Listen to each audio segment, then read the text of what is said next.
y media y el temario es bastante amplio, así que les agradecería que las preguntas las vayan colocando como ya dijeron, en el inbox, y si nos queda 10, 15 minutos antes de las 9 y media, las absolvemos durante la sesión. De lo contrario, yo las absolveré con posterioridad en algún Word, como solemos hacer, porque ya el tiempo nos suele ganar, ¿no? Bueno, está proyectado acá digamos, los casos, porque ya que nos han pedido abordar todo lo que es contratos, obligaciones y responsabilidad civil, hacerlo digamos, de manera teórica imposible terminar, y además va a ser muy engorroso. He preferido abordar estos temas mediante los casos que están viendo proyectados, ¿sí?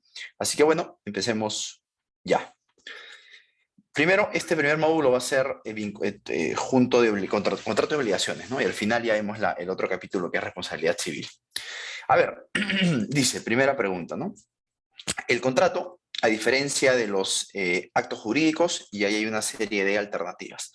Acá lo importante es recordar que el acto jurídico es una categoría mucho más grande que el contrato, ¿no? Es como un cajón bien grande, dentro del cual está el contrato, pero además hay otras figuras que no son contratos, pero que sí se denominan también actos jurídicos. El ejemplo sería del matrimonio, es un acto jurídico, pero no es un contrato. Pasa igual con el testamento, es un acto jurídico, pero no es un contrato. Pasa igual con los actos unilaterales, como puede ser, por ejemplo, el otorgamiento de un poder, ¿no? Eso también es un acto jurídico, pero no llega a ser un contrato. Entonces, estas cuatro subespecies, contrato, testamento, matrimonio y los actos unilaterales, el mejor ejemplo es, como ya dije, el otorgamiento de un poder, están metidos dentro de este cajón mucho más grande llamado actos jurídicos. Ahora, ¿qué es lo que hace peculiar al contrato respecto de los demás actos jurídicos? ¿Qué es lo que lo diferencia, por ejemplo, del testamento? Bueno, básicamente la diferencia es que el contrato exige como mínimo la presencia de dos partes, porque el contrato es un acuerdo. Entonces, para que haya acuerdo tiene que haber como mínimo dos partes. Pueden haber 3, 4, 5, 20, 100, pero mínimo dos. El testamento, en cambio, es un acto unilateral. Se interviene un solo sujeto manifestando voluntad con la finalidad, pues, de regular o distribuir su patrimonio una vez fallecido. Es una diferencia importante del contrato y el testamento. Otra es que el contrato tiene como finalidad regular la vida de las partes que celebran el contrato mientras están con vida. El testamento, en cambio, lo que busca es el sujeto que emite el testamento, ¿no? Que declara el testamento, su finalidad es regular la situación una vez el fallecido.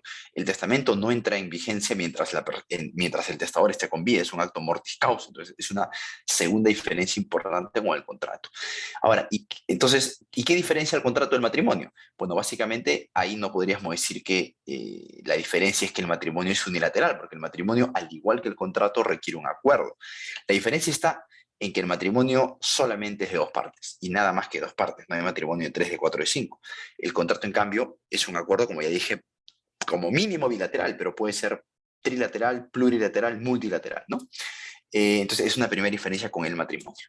Y la otra es que el matrimonio produce consecuencias patrimoniales y extrapatrimoniales. Y sobre todo se pone énfasis en lo extrapatrimonial. Por ejemplo, del matrimonio sería la obligación de fidelidad, de apoyo recíproco, de alimentos, una serie de consecuencias legales que van más allá de lo netamente económico. El contrato, en cambio, su característica fundamental, ¿no? Es el contenido patrimonial. Mediante un contrato no se crean relaciones extrapatrimoniales. Siempre el contenido del contrato es económico, es patrimonial. Eso es lo que hace tan peculiar al contrato en comparación con el matrimonio. Y en comparación con el negocio, con los actos unilaterales, bueno, un poco es la misma diferencia que apreciamos respecto al testamento, ¿no? Como su nombre lo dice, los actos unilaterales requieren la voluntad de solamente un sujeto. El contrato siempre necesita por lo menos de dos. Entonces, ahí hay una diferencia clave también con el acto de otorgamiento de un poder. Entonces, la clave que más se le aproxima acá sería la A, ¿no? El contrato siempre tiene contenido patrimonial. No, ya sea que el contrato cree una relación patrimonial, o ya sea que regule una relación patrimonial, o ya sea que modifique una relación patrimonial ya existente, o ya sea que el contrato busque ponerle fin a una relación patrimonial. Entonces, siempre la finalidad del contrato es una relación patrimonial. Para crearla, para modificarla, para regularla o para extinguirla. Entonces, acá nuestra clave A sería la alternativa correcta. ¿Por qué no puede ser la B? Porque hay contratos que no son onerosos. No en todo contrato ambas partes se entregan recíprocamente cosas. En una compraventa, claro, hay onerosidad porque ambas partes a la vez se enriquecen y se empobrecen. El vendedor se empobrece porque transfiere propiedad de lo que hasta ese momento le pertenecía y se enriquece porque obtiene algo a cambio. Y el comprador a su vez se empobrece porque saca plata de su bolsillo para pagar el bien, pero se enriquece porque ingresa un bien a su patrimonio. Pero hay contratos que no son pues onerosos, como sería la donación. Es un contrato donde solamente un sujeto se desprende de algo y no recibe nada a cambio. Pasaría igual con el contrato de mutuo préstamo de dinero sin intereses. Si yo presto plata y le digo al mutuatario, oye, devuélveme la plata pero sin intereses, le estoy haciendo un favor. Aquel único perjudicado soy yo porque estoy decidiendo perder dinero durante un tiempo, y el dinero en el tiempo es dinero, ¿no? Pero yo acepto no tener ese dinero en mi patrimonio para permitir que él ponga a un negocio con ese dinero que le estoy prestando. Y él no se empobrece porque simplemente tiene que devolverme exactamente lo mismo que yo le presté. Entonces, también el mutuo sin intereses es un contrato a título gratuito. Entonces, no siempre los contratos son onerosos, por eso en la B no puede ser. Y la C dice, necesita de su inscripción en registros públicos para que adquiera validez. Mentira. Los contratos son válidos en tanto cumplan con la estructura regular de tu acto jurídico. Sujetos capaces, objeto físicamente posible, objeto jurídicamente posible, finalidad lícita y si la ley establece para ese contrato una formalidad solemne, o sea, una formalidad obligatoria, el contrato debe cumplirlo. Si el contrato reúne esos 4 requisitos, sujetos, objeto, causa y forma, los cumple, los observa a cabalidad, el contrato ya es válido. Ningún contrato para que adquiera validez tiene que ser inscrito en registros públicos. Un contrato se inscribe solamente para dar mayor seguridad, mayor oponibilidad, pero su validez no depende de la inscripción. Por eso que la C no puede ser, ¿no? Y la D dice, siempre hay ejecución continua. No, no. Un contrato de ejecución continua es aquel que, como su propio nombre lo dice, se va desarrollando a través del tiempo. Un arrendamiento, por ejemplo no hay un arrendamiento que dure, que se agote en el instante en el que se celebra. El arrendamiento se celebra con miras a que se ejecute a través del tiempo, ya sea durante una semana, un mes, 2 meses, no importa, pero siempre se prolongue en el tiempo. Pasaría igual con un suministro, por ejemplo, ¿no? A mí yo contrato para que una bodega me suministre, no sé, pues cierta cantidad de abarrotes, o para que un productor me suministre cierta cantidad de abarrotes para mi bodega. Entonces, ese contrato de suministro está pensado para ser proyectado en el tiempo. Esos son contratos de ejecución continua, ¿no? Pero hay contratos que se agotan en el instante que se celebran. Cuando yo voy a la bodega y compro una botella de agua, yo pago y recibo la botella. Ese contrato se agota en el instante que lo celebro. No está pensado para durar en el tiempo. Entonces, hay contratos de ejecución continua, sí, pero también hay contratos de ejecución instantánea. Por eso que la D no es algo que necesariamente se presente en los contratos. Entonces, acá lo que lo que sí tiene que estar presente sí o sí es el contenido patrimonial, ¿de acuerdo? Entonces, acá nuestra clave es vamos a ponerlo en rojo mejor para que se pueda diferenciar. Bueno, sigamos, a ver, pregunta 2 dice, la libertad para contratar supone que los particulares son libres de, acá es importante recordar la diferencia entre libertad para contratar y libertad contractual, ¿no? Ambas libertades, libertad para contratar y libertad contractual, forman parte, ambas unidas, dan lugar a lo que se llama la autonomía privada. ¿Qué es la autonomía privada?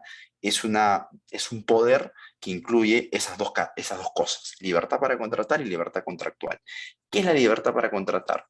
Tú decides cuándo contratas, con quién contratas y sobre qué contratas. Cuando yo digo, quiero comprarme un carro de ese proveedor el día 20 de junio, estoy ejerciendo mi libertad para contratar, porque estoy decidiendo cuándo voy a contratar, qué cosa voy a contratar y con quién voy a contratar. Eso es libertad para contratar. Libertad contractual, en cambio, es algo mucho más complejo. Libertad contractual es la libertad para que una vez que ya decidiste cuándo contratar, con quién contratar y sobre qué contratar, para que tú te sientes a regular el contenido del contrato.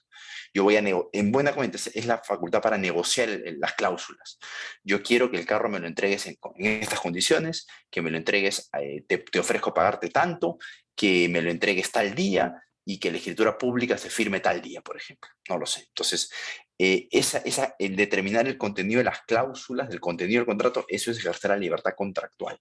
Muchas veces, cuando uno contrata bienes de consumo masivo, en verdad solamente ejerce libertad para contratar, porque no se pone a negociar las cláusulas de un contrato. Cuando yo tomo una tarjeta de crédito con el banco, o tomo un préstamo con el banco, o compro un carro, una concesionaria, en verdad no te pones a negociar con BCP o con la Toyota o con Plaza Vea, no te pones a negociar las condiciones en las cuales quieres comprar la bolsa de arroz, el carro o tomar la tarjeta de crédito. Simplemente está decidiendo qué producto quieres comprar, cuándo lo quieres comprar y con quién lo quieres comprar. Entonces, muchas veces en la contratación diaria que hacemos, ejercemos libertad para contratar, pero no ejercemos libertad contractual.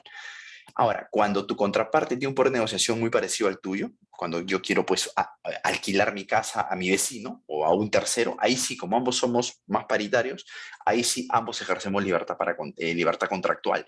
Yo le ofrezco darle mi apartamento durante un mes, durante un año, y él me dice, no, que sean 10 meses. Ok, él me ofrece pagar una renta de $200, yo le digo, no, muy poquito, 250.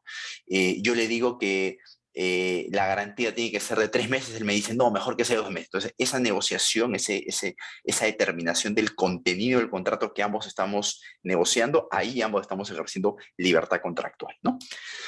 Entonces, dicho esto, queda claro que la A no puede ser. Determinar el contenido del contrato no es libertad para contratar, es libertad contractual. Determinar las condiciones esenciales, eso es libertad contractual, no es libertad para contratar. La pregunta es sobre libertad para contratar, que es lo más genérico, ¿no? La C me parece que sería, ¿no? Determinar cuándo, con quién y sobre qué se quiere contratar. Esto sí es libertad para contratar, ¿no? Entonces, la C es la clave correcta. Sigamos. Un ratito, ya. 3. Las normas sobre contratos establecidas en el Código Civil se aplican de manera supletoria a ver, dice, no se olviden ustedes que la regla es que las partes cuando celebran un contrato tienen plena libertad para establecer el contenido del contrato. Ellas pueden, ya sea que uno le imponga al otro sus condiciones y el otro las acepte, o que sienten a negociar, lo cierto es que como regla general las partes son las que establecen el contenido. Solamente en aquello que las partes callen o en aquello que las partes omitan regular, la ley interviene de manera supletoria, ¿no? Siempre las normas del Código Civil son supletorias. Ahora, ¿a qué tipo de contratos se aplican de manera supletoria las normas del Código Civil? A todos los contratos, a todos los contratos. Tanto a los contratos típicos, es decir, aquellos que están regulados en leyes de la República del Perú, ya sea que estén regulados en el Código Civil o que estén regulados en leyes especiales. Esos son contratos típicos que están regulados en alguna ley, no solo en el Código Civil. Contratos típicos es la compraventa, el arrendamiento, el mutuo, el comodato, que son contratos regulados en el Código Civil, pero también lo es, por ejemplo, el contrato de hipoteca inversa, que está en una ley especial, o el contrato de fideicomiso, que está en una ley especial. Todos esos son contratos típicos porque tienen una regulación en alguna ley peruana. A esos contratos se les aplica supletoriamente las normas del Código Civil, pero también a los atípicos. Atípicos son aquellos que no están regulados en ninguna ley. Por ejemplo, el contrato de franquicia, ¿no? Se utiliza mucho en el Perú para poner un KFC, un McDonald's, un Burger King, pero ¿qué modelo se usa? Modelos de otros países, modelo colombiano, modelo estadounidense, modelo argentino. No hay una ley de franquicia en el Perú, y aún así no es problema para que ese contrato sea celebrado. Es un contrato atípico porque no tiene un respaldo legal en ley peruana, ¿no? Si a ese contrato de franquicia, por ejemplo, le faltase algo y las partes han omitido establecer, por ejemplo, el momento del pago de la contraprestación, se aplica supletoriamente el Código Civil. Entonces también se aplica supletoriamente el Código Civil para los contratos atípicos, ¿no? Pero también a los contratos nominados. ¿Qué son los contratos nominados? Muy sencillo, aquellos que tienen un nombre específico. Como ya he dicho, el contrato de compra-venta, además de ser típico, es un contrato nominado, compra-venta. El contrato de donación, además de ser un contrato típico, es un contrato nominado porque tiene un nombre llamado donación. El contrato de franquicia que les he mencionado, si bien es un contrato atípico porque no tiene regulación en la ley peruana, es nominado porque tiene un nombre, franquicia. Pasaría igual con el contrato de sponsorización, que no hay una ley del contrato de sponsorización, pero se aplica y tiene un nombre, contrato de sponsorización. Entonces, esos son contratos nominados, ¿no? Noten ustedes que la categoría nominados es un poco más amplia, ¿no? Que típico, porque el nominado puede ser típico o puede ser nominado atípico, ¿no? Entonces, a esos contratos nominados en general también se les aplica supletoriamente el código civil, ¿no? Y también se aplican los contratos innominados, o sea, aquellos que no tienen un nombre en específico. Porque claro, yo puedo celebrar en un solo documento un contrato que haga una mezcla de compraventa con una parte de mutuo, con una parte de permuta y con una parte de comodato, no lo sé. Entonces es un Frankenstein que estoy creando.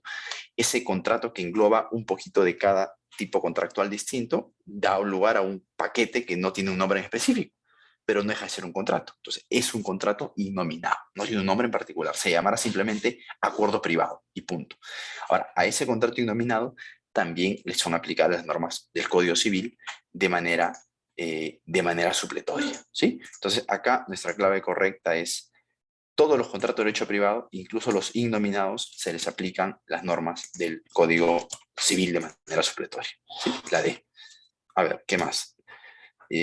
Pregunta 4. Para que un contrato quede perfectamente celebrado, ¿qué tiene que ocurrir? A ver, no se olviden ustedes que el contrato supone un acuerdo de voluntades, ¿no? Y el acuerdo de voluntades implica que ha habido un encuentro entre una oferta y una aceptación. Cuando se encuentran oferta-aceptación, surge el consenso y por ende surgió el contrato. Ahora, ese consenso, ese acuerdo, ese encuentro de oferta-aceptación debe incluir todos los elementos del contrato. O sea, no puede haber discrepancia en ningún punto del contrato. Porque si hay discrepancia, por más mínima que sea la discrepancia, ya no hay contrato, ¿no? Ojo, eso no significa que las partes estén de acuerdo en todo. No, no, no. Basta con que estén de acuerdo en los elementos esenciales y respecto a los elementos no esenciales que no haya disputa, que no se peleen, que guarden silencio. Ahí es suficiente. El problema es cuando sobre los elementos no esenciales no hay acuerdo, hay disputa. Por ejemplo, yo le digo, yo lanzo una oferta diciendo, amigo Roberto, en una carta notarial, ¿no? Amigo Roberto, te ofrezco en venta mi casa, ubicada en la avenida tal, partida registral tal, al precio de tal. Yo estoy enunciando en esa oferta los elementos esenciales de la compra-venta, que son el bien y el precio. Respecto a los elementos accidentales, como por ejemplo, cuándo entregaré la casa, dónde se va a pagar, cómo se va a pagar, no estoy diciendo nada, con lo cual me estoy ciñendo a lo que diga el Código Civil. Y Roberto me responde la carta diciendo, acepto. Listo. Ya hubo consenso sobre qué? Sobre los elementos esenciales. Perfecto. Ahora bien, pregunta, sobre los elementos accidentales, ¿ha habido acuerdo? No. O mejor dicho, nos hemos puesto de acuerdo en el sentido que sobre lo accidental va a aplicar el Código Civil de manera supletoria. Y suficiente. Lo importante es que no haya discrepancia. Si Roberto me dijese, Alan, pero ojo, yo quiero que a diferencia de lo que dice el Código Civil, yo quiero que la casa que el precio te lo voy a pagar de una manera distinta a como lo establece la ley. Si yo no estoy de acuerdo con eso, ya pues ahí no puede, evidentemente, haber contrato, ¿no? Entonces, lo fundamental es que no haya disputa sobre ninguna cuestión del contrato, ni sobre una cuestión esencial, ni sobre una cuestión secundaria. Lo importante es que no haya disputa, ¿sí? Muy bien. Entonces, vamos a ver acá cuál sería la clave correcta. Las partes, me parece que sería la C, ¿no? Las partes deben estar de acuerdo sobre todas sus estipulaciones, incluso las que sean secundarias, claro. Entendiendo por el hecho de que estén de acuerdo, no necesariamente que sean plasmadas en la oferta en la situación, sino bastaría que estén de acuerdo con que respecto a esos temas secundarios se aplicará el Código Civil de manera supletoria. Suficiente, ¿no? La D no puede ser porque dice, perdón, la A no puede ser porque dice, las partes deben estar de acuerdo sobre sus elementos esenciales. No, también es importante que no haya discrepancias sobre los temas secundarios. La B no puede ser porque dice, las partes deben manifestar su voluntad ante un notario. Mentira. El contrato puede ser perfectamente celebrado de manera privada o incluso ni siquiera firmando un papel. Puede ser celebrado una compra-venta o un mutuo o un arrendamiento. Puede ser celebrado por correo electrónico, por intercambio de cartas, por un chat de WhatsApp, por un audio. No hay problema con eso. No tiene que ser ante un notario, ¿no? Y la D dice, las partes deben haber inscrito el contrato. Tampoco. El contrato se celebra cuando, repito, se encuentran la oferta y la aceptación y no hay discrepancia respecto a ningún punto del contrato. No se requiere ni ir ante un notario, ni inscribir, ni siquiera ejecutar las prestaciones. ¿Sí? Entonces, acá la clave correcta sería la C. A ver, vamos con la pregunta 5.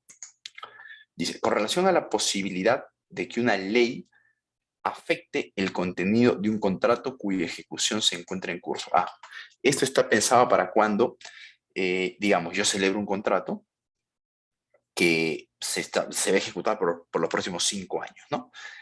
¿Qué ocurre si a mitad de ese periodo, al año 3, cuando todavía faltan 2 años para para que el contrato concluya, entra una ley que quiere modificar el contenido del contrato? Por ejemplo, yo presté dinero, celebré un contrato de mutuo dinerario a una tasa de interés que era del 7%.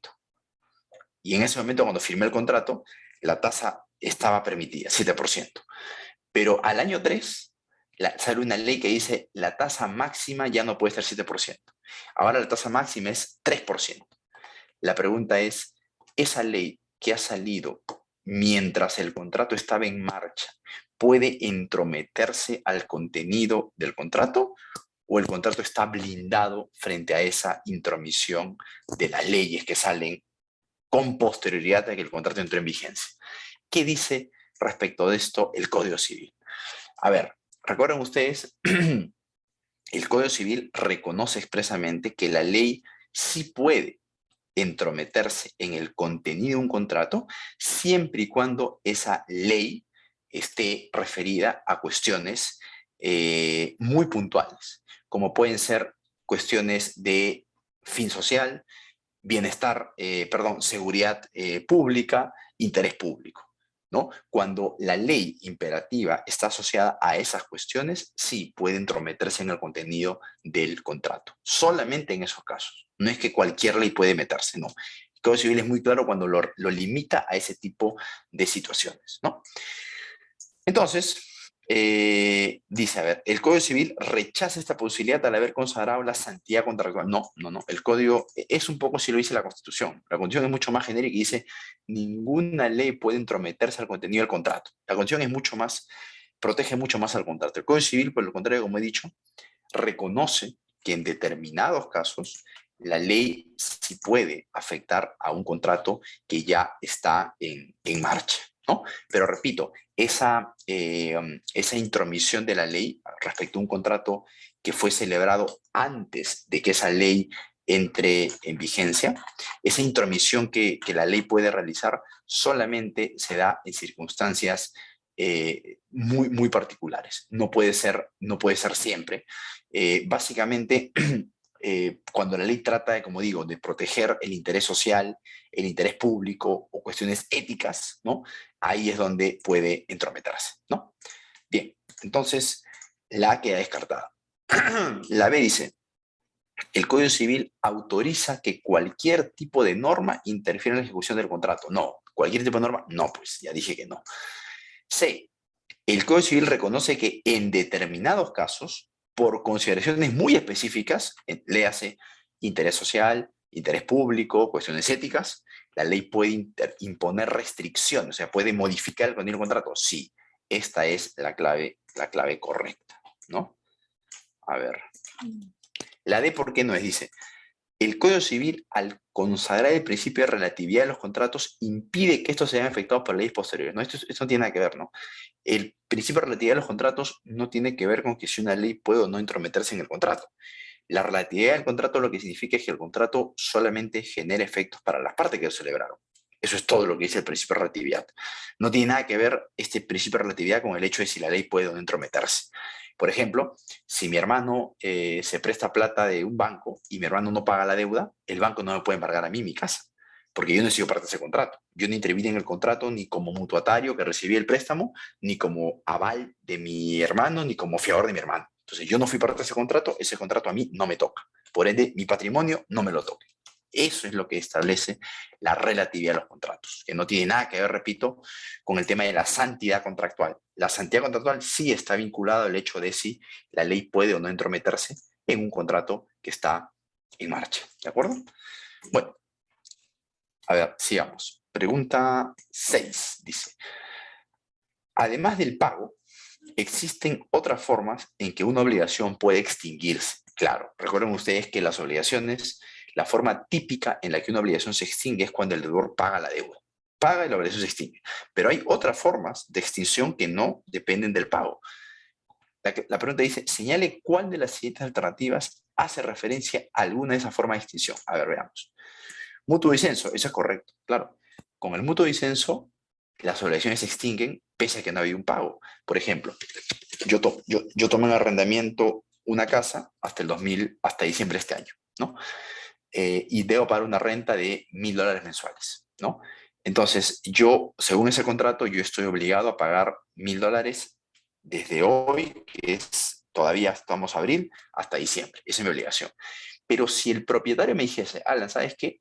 Yo quiero que me devuelvas mi casa, hoy en abril, antes que llegue diciembre. Y yo le digo, ¿sabes qué? En verdad yo también estoy de acuerdo. Yo no quiero quedarme en tu casa hasta diciembre porque justo me ha salido un trabajo en provincia y me voy a ir. Entonces, ¿para qué quiero tu casa en arrendamiento si ya no voy a estar acá? Entonces, a pesar de que nuestro contrato, celebrado hace un año, establecía que el arrendamiento iba a estar vigente hasta diciembre de este año, las partes, porque así se ponen de acuerdo, pueden ponerle fin al contrato antes de su fecha de vencimiento original. Y eso es el mutuo disenso. Entonces, como el mutuo disenso, ¿qué está pasando? Que mi obligación de pagar la renta de mayo, junio, julio, agosto hasta diciembre se extingue. ¿Por qué? Porque las partes estamos terminando anticipadamente con ese contrato. Entonces, el mutuo disenso sí es una forma de extinguir obligaciones y no ha habido pago, ¿no? Esto es correcto. La B dice novación, eso también. La novación también es una forma de extinguir obligaciones. Por ejemplo, yo, imaginen ustedes que me he obligado a entregar, pues, 100, yo tengo una tienda, me voy a entregar 100 kilos de papas a una persona, ¿no? Y debo entregárselas la próxima semana. Y este señor me busca hoy día y me dice, Ana, ¿sabes qué? Ya cambió el plan. Yo quería los 100 kilos de papas porque iba a ser pues una pollada y quería la papa para acompañar al pollo. Pero resulta que ya no va a ser pollada, vamos a cambiar de plato que vamos a vender, vamos a hacer ahora, no sé, pues un escabeche, ¿no? Entonces, quisiera que en vez de que me des papas, me des camotes. Perfecto, vamos a hacer una innovación, vamos a modificar mi obligación. Ya no quedo obligado a entregar papas, sino mi nueva obligación es entregar 100 kilos de camote. Entonces, ahí con la innovación, ¿qué está pasando? Se está extinguiendo mi obligación de entregar las papas. Yo quedo liberado de entregar las papas. Pero claro, surge una nueva obligación distinta, que es ahora entregar camotes. Pero la obligación de las papas sí murió. Entonces, con la innovación también se extingue la obligación, pese a que no había pago. Entonces, esta también es una forma de extinguir obligaciones. Compensación, esa también es una forma, pues. Imaginen ustedes que yo, Julio me prestó, hace 2 meses, me prestó $2.000. Entonces, yo estoy obligado a pagar los $2.000. Sin embargo, yo le digo a Julio, Julio, ¿sabes qué? Mira, yo te debo $2.000. Sí, ya, pero ¿te acuerdas que hace 2 años yo te alquilé mi casa? Julio me dice, sí, me acuerdo, ya. ¿Te acuerdas que te quedaste debiéndome 3 meses de renta? Julio me dice, sí. ¿Y te acuerdas que esos 3 meses de renta justo daban $2.000? Sí. Entonces, hagamos lo siguiente. Como tú me debes 2.000 de aquella vez y yo ahora te debo 2.000, voy a compensar eso que te debo con lo que tú me debes. Con lo cual, ¿qué ocurre? Que se extingue mi obligación de parte de 2.000. Estoy compensando. Entonces, ¿qué pasó? Se extinguió. Me liberé de mi obligación de pagar, de devolver estos 2.000 porque estoy compensando contra una deuda que tenían a mi favor. Entonces, ahí también la compensación supone extinción de una obligación, pese a que yo no estoy pagando nada, porque no le estoy depositando a Julio lo que le debo. Estoy, como se diría coloquialmente, parchando esta deuda que tengo contra una que tienen a mi favor, ¿no? Entonces, esa también es una forma de extinguir obligaciones. Y la consolidación también, no también. Imaginen ustedes que mi papá me dé plata, ¿sí? Me dé plata y él me dé, pues, $10.000. Yo soy su único hijo. Mañana mi papá fallece. ¿Qué ocurre con esa deuda? La regla es que el patrimonio de una persona, conformado por sus derechos, bienes, deudas, obligaciones, se transfiere a sus herederos al fallecimiento de la persona. Con lo cual, ¿qué va a pasar con esta deuda que tenía mi papá por $10.000? La heredo yo. Pero ¿qué ocurre? que el acreedor era yo. La persona que iba a cobrar esos 100.000, esos $10.000 era yo. Pero ahora heredo la deuda. O sea, yo me vuelvo deudor de mí mismo.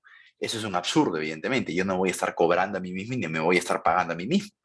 Eso es la consolidación. Cuando sobre la misma persona recae la condición de acreedor y a la vez de deudor, se produce la consolidación. ¿Qué implica eso? Que la obligación se extingue. Porque, repito, no es absurdo que me esté cobrando a mí mismo, pues, ¿no? Entonces, vean cómo esa deuda muere pese a que no ha sido pagada. Esa es la consolidación. Es también una manera en que las obligaciones se extinguen pese a que no haya pago. Entonces, la respuesta es evidentemente la E. Todas estas, A, B, C y D, son formas de extinción de obligaciones diferentes del pago. ¿Sí? Bien, sigamos. La 7.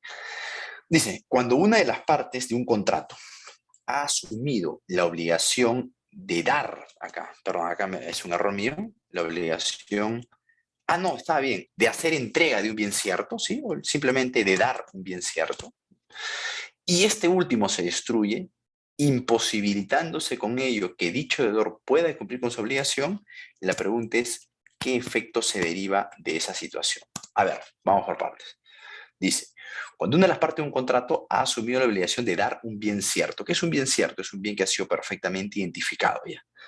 Por ejemplo, mañana te debo entregar esta laptop que te he vendido. Hemos celebrado un contrato de compraventa de la laptop el día viernes y yo me he obligado a entregártela mañana lunes. Entonces, el bien es cierto porque está claramente identificado. Es la laptop marca tal, código de serie tal y en las condiciones en las que está son estas. Le hemos tomado foto y las hemos adjuntado al contrato de compraventa. ¿Qué ocurre?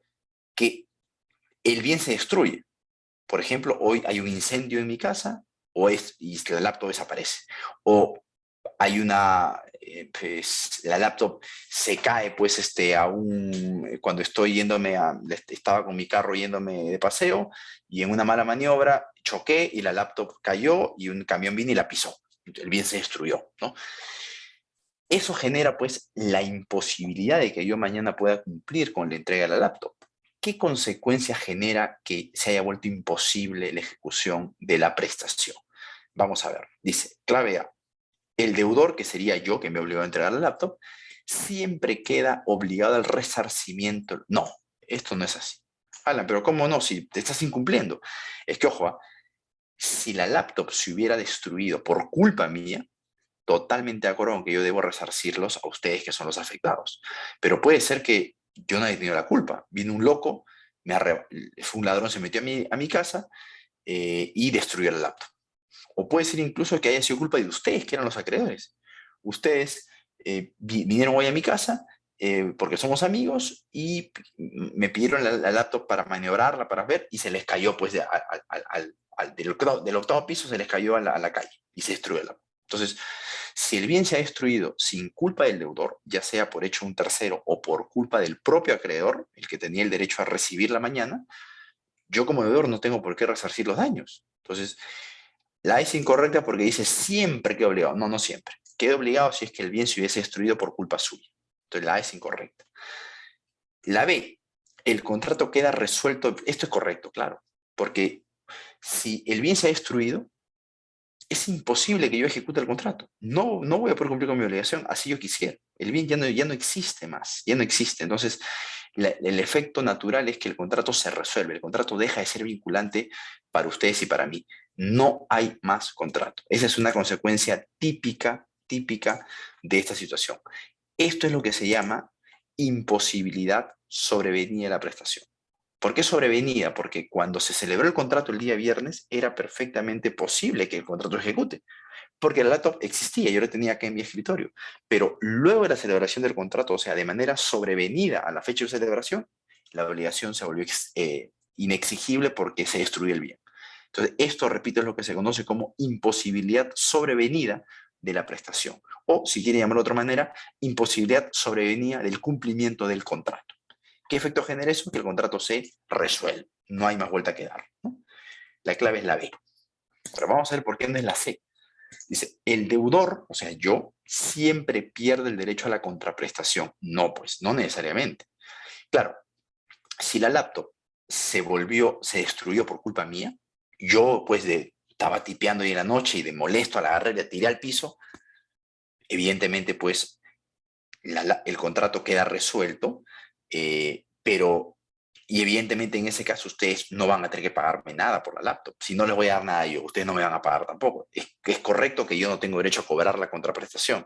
Y es más, yo quedaría obligado a resarcirlos a ustedes. Pasaría igual si es que es un tercero el que destruye el laptop. Como digo, estoy en mi casa, viene un ladrón y por querer llevársela, la destruye. En ese caso, yo tampoco tengo derecho a cobrarles a ustedes la contraprestación. ¿Yo por qué lo voy a estar cobrando por una laptop que no les voy a entregar? ¿No? Entonces, cuando el bien se pierde por culpa del propio deudor o por culpa de un tercero, es correcto. No hay derecho a cobrar la contraprestación. El deudor pierde el derecho al cobro de la contraprestación. Pero imagínense que hubieran sido ustedes mismos, o sea, los acreedores quienes hubiesen destruido el laptop. El ejemplo ya lo puse. Ustedes vienen a mi casa, ustedes son mis amigos, mañana yo tenía que entregarles el laptop y ustedes hoy por una casualidad de la vida vinieron a mi casa, me visitaron. Y por una negligencia de ustedes, la laptop se les cae al piso y se destruye. Entonces, en ese caso han sido ustedes los causantes, ustedes como acreedores, los causantes de la pérdida del bien. Con lo cual, yo sí, pues quedo liberado de la obligación de entregar la laptop porque se ha destruido, pero yo conservo el derecho a cobrar el monto de la laptop porque ustedes son los causantes que la han destruido. Entonces, no siempre el deudor pierde el derecho a la contraprestación. Si el bien se destruyó por culpa del propio acreedor, ese acreedor sí está obligado a pagar lo que le correspondía pagar. ¿Sí? Entonces, esta es la palabra que genera que la clave sea incorrecta. Y la D dice, el deudor se mantiene obligado a cumplir con la obligación. No, pues imposible. Si el bien se ha destruido, no hay ninguna posibilidad de que al deudor se le exija la entrega del bien. Así de simple. Esto es inviable, ¿no? Como digo, la respuesta correcta es el contrato queda resuelto de pleno derecho, ¿no? Sin contemplaciones. Muy bien. A ver, vamos con la pregunta 8. En un caso, en caso un contrato de compra-venta quede resuelto, ¿qué consecuencias se generan? Nunca se olviden, un contrato en general, no solamente la compra-venta, cualquier contrato que queda resuelto se generan dos efectos. Aquello que las partes se hubiesen ejecutado con ocasión de ese contrato, deben devolvérselo. Y si producto de ese contrato quedaba algo pendiente de ejecutar, las partes quedan liberadas. Les pongo el ejemplo de la compra-venta. En enero de este año yo compré un departamento por el monto de $100,000, ¿no? Y acordé con mi vendedor que en el instante de la firma del contrato, o sea, en enero, yo pagaba $50,000. Y el resto, los otros 50,000, los pagaba en junio de este año, ¿no? Entonces, ¿qué ocurre? Que habíamos acordado además que hacia, como máximo, el 20 de abril del 2022, mi vendedor tenía que haber logrado que la municipalidad cambie la zonificación de ese bien que yo he comprado. Porque a mí yo le estaba comprando para poner una bodega. Y cuando yo lo compré en enero, ese predio todavía tenía zonificación residencial, no permitía poner una bodega. Pero mi vendedor me dijo, Alan, tranquilo, yo estoy haciendo ante la MUNI un procedimiento administrativo para que la MUNI le cambie la zonificación y le ponga zonificación comercial. Y ya con eso tú vas a poder poner tu bodega. Yo le dije, bueno, si la MUNI va a cambiar la zonificación, perfecto. ¿Cuándo la va a cambiar? Él me dijo, yo te garantizo que hacia abril, el 20 de abril, ya está cambiada la zonificación. Yo le dije, mira, si el cambio no se hace, a mí esta casa no me importa, no me interesa la casa, yo necesito con zonificación comercial. Entonces yo le puse como fecha límite para que él cumpla con esa obligación de lograr el cambio de zonificación 20 de abril. Y pusimos una cláusula en el contrato que decía que si él no cumplía con ese cambio de zonificación, yo podía resolver el contrato. Estamos 24 de abril, 20 de abril fue hace pues 4 días y resulta que la MUNI no ha cambiado la zonificación. La zonificación sigue siendo residencial. Entonces yo, el día de ayer, le mandé una carta notaria diciéndole, amigo mío, como el contrato decía que tú tenías que lograr el cambio de zonificación hacia el 20 de abril, ha llegado el 20 de abril y no lo has cambiado, yo resuelvo el contrato. Perfecto. ¿Qué efectos se generan? Primer efecto, restitutivo. Lo que nos entregamos, producto de la celebración del contrato, tenemos que devolvérnoslo. O sea, ¿qué le entregué yo? $50,000. Tiene que devolvérmelo. ¿Y qué me entregó él? Él me transfirió la propiedad del DEPA y además me entregó la posesión. Entonces yo tengo que hacer lo mismo. Yo le devuelvo su posesión, devuelvo su casa y la propiedad sale de mi patrimonio y vuelve a entrar en su patrimonio. Es el efecto restitutivo o restitutorio. Ahora hay un segundo efecto que es el efecto liberatorio. ¿Qué estaba pendiente de ejecutar en este contrato? De mi lado, quedaba pendiente de ejecutar la segunda parte del pago, el pago de la segunda parte del precio. Como este contrato ya está resolviendo, se está quedando sin efecto, yo quedo liberado de esa obligación. O sea, yo ya no estoy más obligado a que llegado junio tenga que pagar $50,000. Esos son los dos efectos típicos de toda resolución, ¿sí? Entonces, vamos a ver. Dice, clave A, ¿se genera el denominado efecto restitutivo? Correcto. O restitutorio, como quieran llamarlo. Correcto. B, las partes quedan liberadas de cumplir con sus obligaciones derivadas del contrato. Correcto. Las obligaciones que se generaron de ese contrato y que estaban pendientes de cumplir ya no tienen que ser cumplidas. Quedamos liberados. La B también es correcta. C, las partes deben restituirse lo que hasta ese momento se hubiesen entregado con ocasión de la celebración. Esto es lo mismo que lo que dice la letra A. Esto es el efecto restitutivo, con lo cual también es correcto. Todas las alternativas son correctas, ¿sí? Así es simple. Ahora, alguien podría decirme, Alan, ¿y no hay un efecto de resarcimiento de daños? Es que eso no es algo que siempre se vaya a dar, por si acaso, ¿ah? No es que porque yo resolví el contrato por incumplimiento de mi contraparte automáticamente me tiene que pagar daños, ¿no? Yo tendría que probar que en efecto han habido daños. Porque puede ser que yo resuelva el contrato y no hayan daños. Más bien, por el contrario, podría ocurrir que producto de la resolución yo termino ganando plata. Les pongo un ejemplo. Yo le vendí a Mireia, por ejemplo, este celular. Hace una semana se lo vendí a $300, que es el precio de mercado que tenía este celular en ese momento, ¿no? Hace una semana. Con Mireia acordamos que Mireia tenía que pagarme como máximo, tenía que depositarme el precio el día viernes. Si no me depositaba el día viernes el precio, yo podía resolver el contrato. Entonces, ¿qué ocurrió? Llegó el viernes y Mireia no me depositó, con lo cual yo le resuelvo el contrato. Ahora, ¿qué consecuencia trae esto para mí? Que el celular yo ya no voy a poder cobrar los 300 que Mireia se había obligado a entregarme. El contrato quedó resuelto. ¿Qué tengo que hacer yo? Tengo que salir a vender el celular a otra persona para poder pues, ganar plata. Y resulta que por alguna cuestión del mercado, en esta semana, este celular, su precio subió a el triple. ¿No?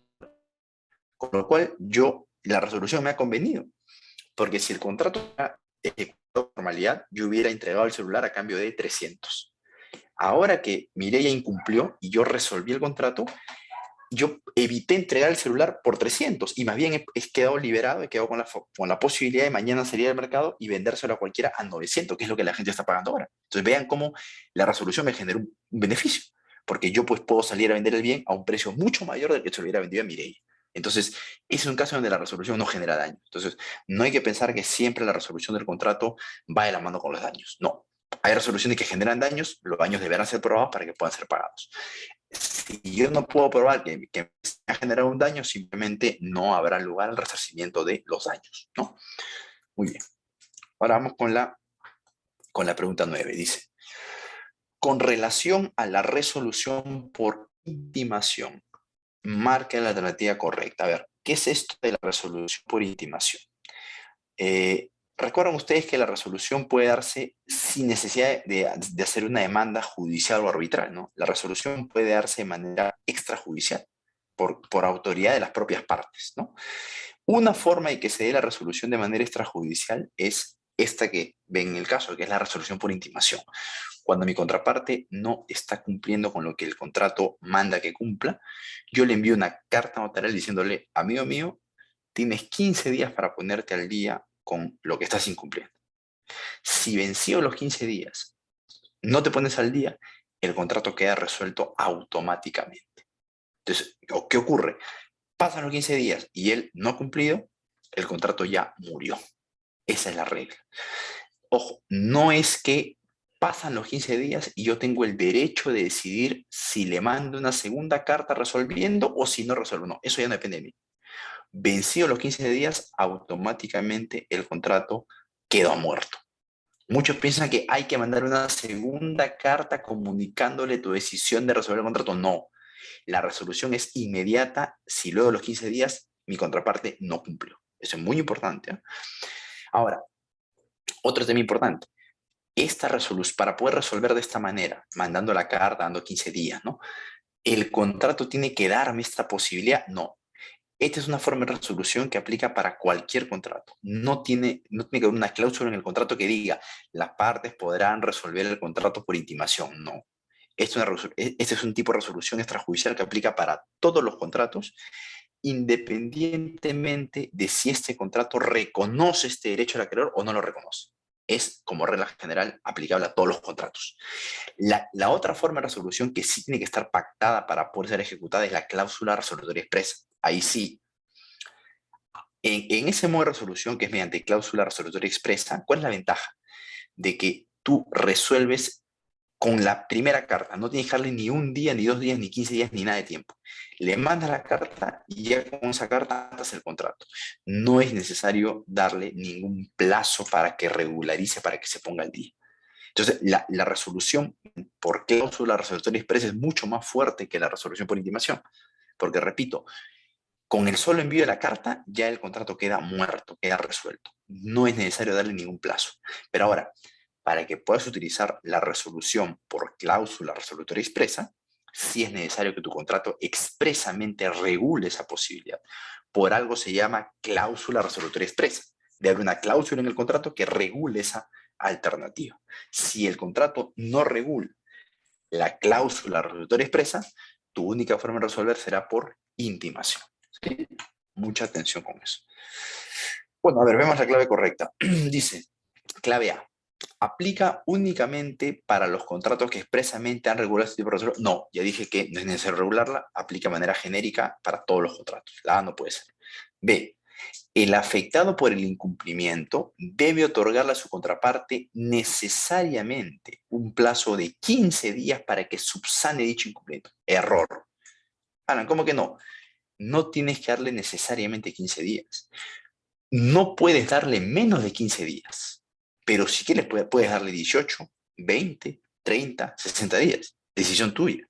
Lo que no puedes hacer es darle menos de los 15 días, pero no es que necesariamente deben ser 15, pueden ser 20, 30, 40, 100 si quieres. ¿Ah? Entonces, esta palabra es la que malogra la alternativa. La B no puede ser, ¿no?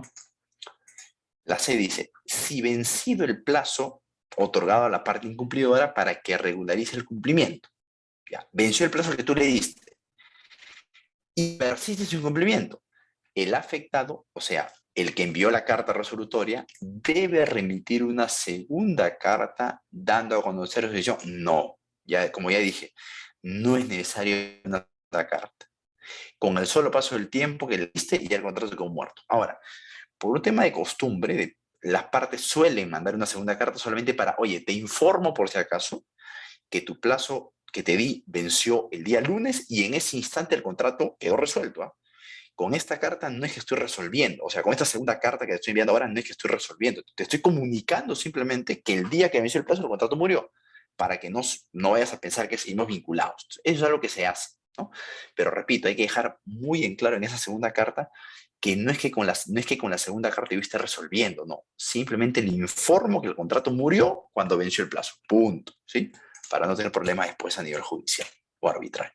Entonces, la clave pues acá es NA porque ninguna ha dado con la alternativa correcta. Bueno, sigamos. A ver. Pregunta 10 dice. El 10 de marzo del 2016, de un minuto por favor.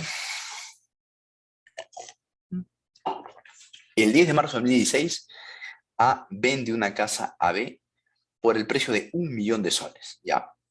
Ambas partes se acuerdan que el 6 de junio del 2016, o sea, tres meses después, más 6, sí, abril, mayo, junio, 3 meses después de firmar el contrato, la vendedora entregaría la casa a la compradora y ésta pagaría el precio total contra entrega de la casa.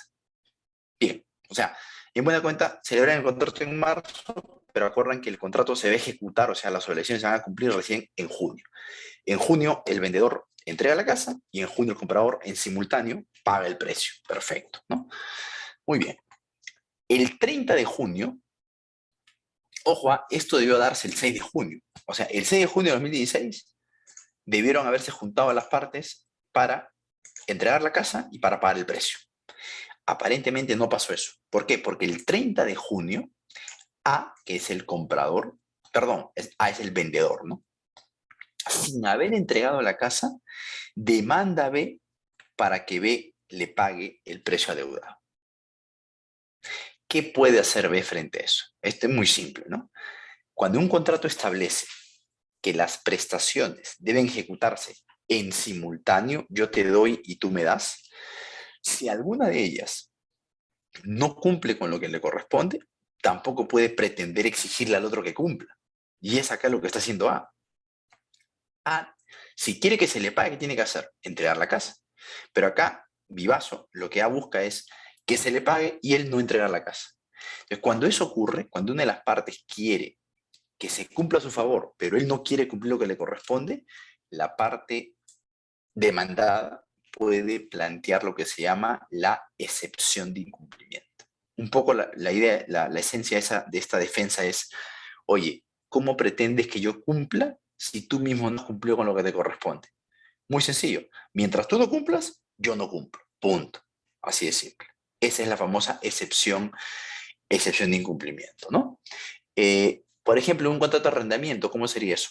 Imaginemos que el contrato de arrendamiento dice que la garantía va a ser entregada en el mes 3. Imaginen, hoy, abril, yo soy inquilino, ¿no? Firmo un contrato de arrendamiento y acordamos que hoy mismo me entregan la casa, pero yo voy a entregar la garantía recién en julio. ¿Por qué? Porque en julio recién el arrendador, el propietario, va pues a arreglarme el techo que está un poquito fallado, por ejemplo, ¿no? Entonces, llega julio y el arrendador me dice, Alan, conforme al contrato de arrendamiento tienes que entregarme la garantía. Yo le puedo decir, aguanta, pero ¿has arreglado el techo? No. El contrato decía que en julio yo te pagaba la garantía en tanto tú hayas arreglado el techo. Si no has arreglado el techo, yo no te pago la garantía. Entonces, ahí que estoy planteando yo, excepción de incumplimiento. Si tú no cumples, yo tampoco cumplo, ¿sí? Entonces, diga si la demandada B puede. ¿Qué puede hacer B? B puede deducir la excepción de incumplimiento. Justamente es de lo que estábamos hablando, ¿no? Puede reconvenir, o sea, puede contrademandar la rescisión del contrato. No, no tiene nada que ver acá. La rescisión se plantea cuando el contrato es lesivo o cuando es una venta de bien ajeno, y acá claramente no tiene nada que ver eso, ¿no? No es un contrato, no es una venta de bien ajeno porque el vendedor sí era el dueño, ¿no? No hay un tema de venta de bien ajeno.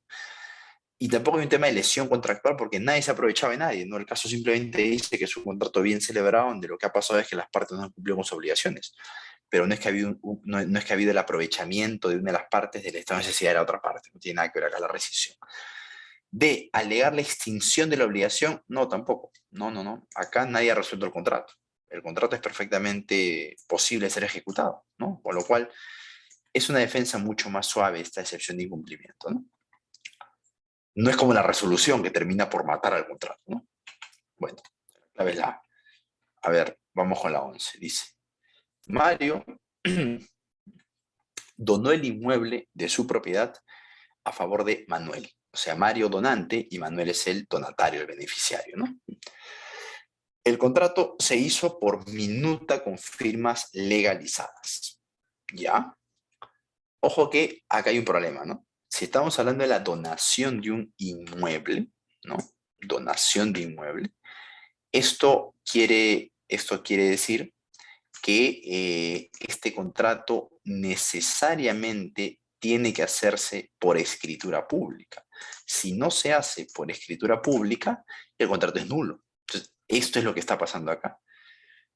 El que legalice las firmas no es igual que elevar el contrato de escritura pública. Un contrato con firmas legalizadas sigue siendo un contrato privado, sigue siendo un contrato, un documento privado. O sea, eso no cumple con la formalidad, la legalización de las firmas. Acá estamos en un contrato nulo, así de simple. Bueno, pero ¿qué ocurre? Se ha firmado así, ¿no? Ya. Manuel, que es el donatario, o sea, el beneficiario del regalo, quiere inscribir la propiedad a su favor, pero para ello necesita que el contrato esté en escritura pública, claro. solamente se puede inscribir un contrato que esté en escritura pública, si no, no llega, la SUNAT te lo rechaza. Entonces, Manuel le dice a Mario, oye Mario, por favor, este contrato que ya le hemos celebrado en documento privado y en donde hemos legalizado las firmas, necesito que hagamos la escritura pública, porque solamente con la escritura pública yo voy a poder ir a la SUNAT y poner la casa a mi nombre. Y Mario, que es el donante, se niega. ¿Qué puede hacer Manuel frente a esa situación? Uno podría pensar que Manuel puede demandar el otorgamiento de escritura pública, lo cual no es correcto. ¿Por qué? La regla es que, claro, respecto de cualquier contrato que tenga que ver con transferir derechos reales, modificar derechos reales, extinguir derechos reales o regular derechos reales, las partes pueden demandarse recíprocamente el otorgamiento de la escritura pública. Es obligación del transferente firmar la escritura pública, ¿de acuerdo? Pero ahora, ¿cuándo no se cumple esa regla? Cuando el contrato, cuando la escritura pública es formalidad solemne de un contrato, ¿no? No procede esa demanda. Y eso pasa justamente con la donación. La donación de inmuebles tiene como formalidad solemne la escritura pública. Con lo cual, si no se celebró por escritura pública, el contrato es nulo, así, de pleno derecho. Y no procede demanda de otorgamiento de escritura pública. Alan, ¿y por qué si procede una compra-venta? Porque en la compra-venta la escritura pública no es formalidad solemne. Es por eso que el comprador a quien su vendedor no le quiere firmar la escritura pública sí lo puede mandar por otorgamiento. Porque esa formalidad, esa escritura pública no es formalidad solemne de la compra-venta. Pasaría igual en un arrendamiento. Yo inquilino he firmado un arrendamiento por 10 años. Yo quiero inscribir el arrendamiento a mi favor en registros públicos y el propietario no me quiere firmar la escritura pública. Yo lo puedo mandar por el otorgamiento. ¿Por qué? Porque la escritura pública no es formalidad solemne del contrato de arrendamiento. En la donación, en cambio, sí es formalidad solemne. Y como es formalidad solemne, no procede la demanda de otorgamiento. ¿Sí? Así que la B queda descartada por lo que vengo diciendo, ¿no? Más bien, la C es la correcta. Mario puede demandar a Manuel solicitando la declaración de nulidad, claro. Si bien el contrato ya es nulo per se, por el solo hecho de no cumplir con la formalidad solemne, Mario, que es el donante, puede pedirle a un juez que declare que el contrato en efecto es nulo. Eso es lo que corresponde en este caso, ¿sí? Así que la C es la clave correcta. A ver, sigamos. La 12 dice, con relación al contrato de opción, ¿es una modalidad de compromiso para contratar? No, no. A ver, no se olviden lo siguiente, ¿no? El Código Civil peruano reconoce dos tipos de contratos preparatorios, ¿no? El contrato de opción y el compromiso para contratar. No es que el contrato de opción y el compromiso para contratar no es que son lo mismo, ni es que uno forma parte del otro, no. Los dos son subespecies de una categoría más grande llamada contratos preparatorios. Entonces, la queda descartada. No es que la opción es una modalidad del compromiso, no. La opción es una modalidad del contrato preparatorio, junto al compromiso para contratar, ¿no? Entonces, la A no puede ser. La B dice, admite la entrega de arras de retractación. Claro, eso sí es correcto. Cuando yo, por ejemplo, cuando yo soy dueño de una casa y viene Juli y me dice, Alan, quiero comprarte la casa, pero quiero conseguir primero un préstamo del banco para poder pagarte el precio. Pero quiero que me des una opción, una preferencia de comprarte la casa. Yo le digo, correcto, Julio, mira, te voy a dar una opción sobre esta casa por 2 meses. ¿Eso qué quiere decir? Que en los próximos 2 meses yo no se lo voy a ofrecer a nadie más. Tú tienes la preferencia para comprármela por los próximos 2 meses. Pero ahora, eso es un riesgo para mí, porque yo estoy sacando mi casa del mercado por los próximos 2 meses. Quiere decir que si yo mañana recibo una oferta buenísima de alguien, no se la puedo aceptar. ¿Por qué? Porque Julio tiene la preferencia. Entonces, ¿qué tal si Julio no ejerce la opción? Quiere decir que yo en esos 2 meses él no consigue el préstamo del banco y no me compra la casa. Quiere decir que yo pues saqué mi bien del mercado 2 meses por las puras y perdí ofertas de gente que sí me la quería comprar. Entonces, eso va a tener un costo, pues. Entonces, ¿qué hacemos? Yo le digo, ¿sabes qué, Julio? Entrégame como arras, como una especie de contraprestación por la preferencia que te doy, un monto de $5,000. Si Julio consigue el préstamo del banco en 2 meses y ejerce la opción, correcto, yo le transfiero la propiedad de la casa y él, del precio que me debe pagar, descuenta los 5.000 que me entregó como arras. Si el precio es 100.000, solamente me va a terminar de pagar 95.000, porque ya me adelantó 5.000. Ahora, si Julio no consigue el préstamo y no ejerce la opción, ¿qué pasa con 5.000? Yo me lo quedo. Ese es justamente el castigo por haber yo sacado mi casa del mercado por 2 meses y al final haber rechazado ofertas por culpa de Julio. Porque Julio, al no haber ejercido la opción, me está conllevando a que yo pues me quede con la casa. Habiendo podido venderla antes, no le vendí porque le di la preferencia. Entonces, el castigo para Julio es justamente estas arras que él me entregó. Entonces, sí, pues esa es la clave correcta.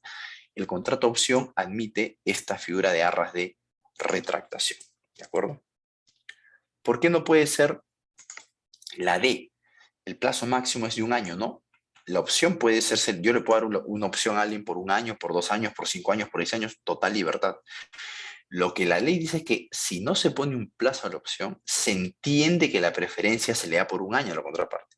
Pero no siempre tiene que ser 1 año. Yo puedo pactar expresamente en mi contrato que la preferencia se la voy a dar por, como digo, por 2 años, 3 años, 4 años, total libertad para lo que las partes quieran pactar. ¿Sí? Bueno, vamos con la 13. A ver, dice, la rescisión. La rescisión en el contrato es A, un remedio que se activa ante la presencia de un vicio a la voluntad. No, falso, ¿no? La presencia, cuando hay un vicio a la voluntad, o sea, error, violencia, intimidación o dolo, engaño a la contraparte, este es un vicio a la voluntad. Y esa situación genera no la rescisión, sino la anulabilidad del contrato. La persona que ha firmado un contrato porque se equivocó o porque le engañaron o porque lo intimidaron o porque lo violentaron, esa situación genera que el afectado pueda plantearla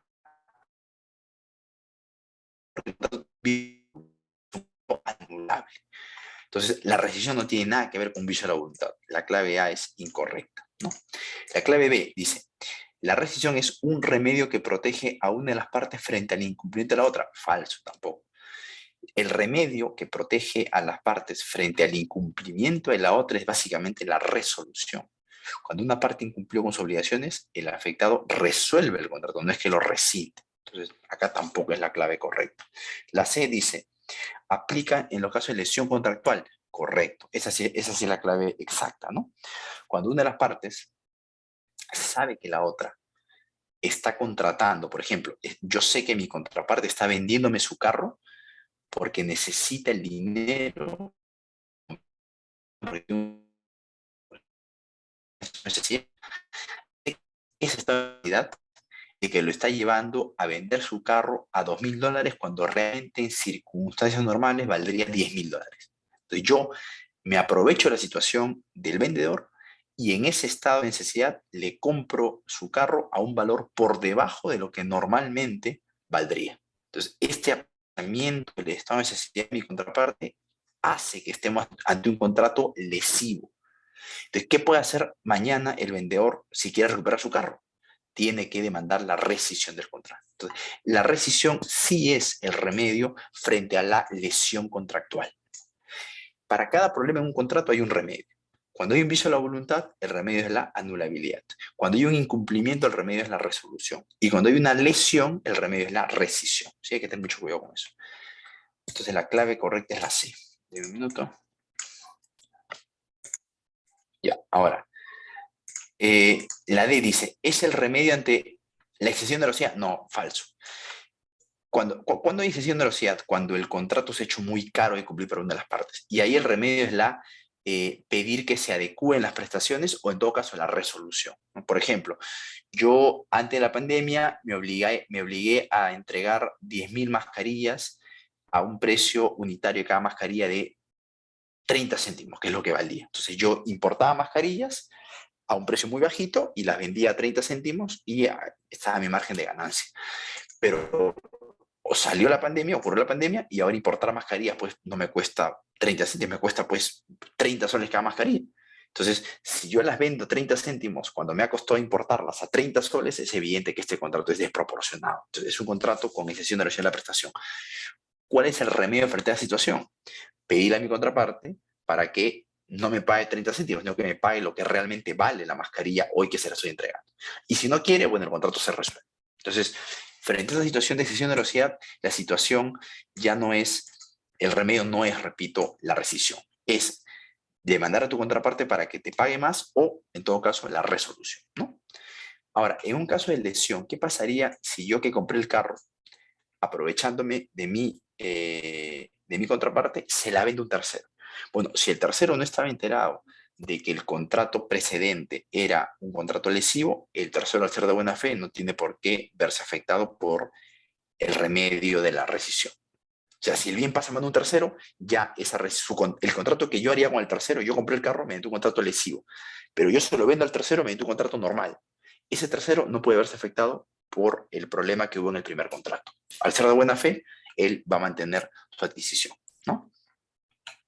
A ver, vamos con la pregunta 14. Dice, en el caso de un contrato de compra-venta, en donde el comprador hizo entrega de arras confirmatorias. A ver, no hay que confundir estas arras confirmatorias con las arras de retractación que yo les comenté que se aplicaba en el contrato de opción, ¿no? Las arras de retractación eran, como les dije, un castigo para el comprador que no ejercía la opción, ¿no? Y por haber hecho que su vendedor le diera una preferencia, sacara su bien del mercado por un tiempo y finalmente no lo vendió porque el comprador no ejerció la opción. Pero en los contratos definitivos, o sea, ya no en contrato de opción, sino en los contratos definitivos, se puede utilizar la figura de las arras confirmatorias, que no son arras de retractación, ¿eh? Las arras confirmatorias lo que hacen es simplemente es un adelanto de la ejecución del contrato, para dejar constancia de que las partes están realmente interesadas en cumplir con el contrato. Por ejemplo, cuando yo le digo, yo vendo mi casa y le digo a mi comprador, ¿no? Amigo comprador, hoy firmamos el contrato de compra-venta y quiero, ¿cuándo me vas a pagar el precio de venta? Y mi comprador me dice, te lo pago en julio. Ya, perfecto. Pero, y yo te entrego la casa también en julio, le digo. Ya, perfecto. Entonces, hoy firmamos la compra-venta el 24 de abril, pero acordamos que el precio y la entrega del bien se va a hacer en julio. Sin embargo, le digo, mira, para dejar constancia de que, aun cuando las prestaciones se van a ejecutar en junio, en julio, para dejar constancia de que este contrato sí lo vamos a ejecutar, quiero que me entregues como arras de confirmación de que, o sea, nuestra voluntad es ejecutar el contrato, quiero que me entregues como arras un monto de $5.000. Perfecto, me dice, toma los 5.000. Ya. ¿Qué va a ocurrir? Si llegado julio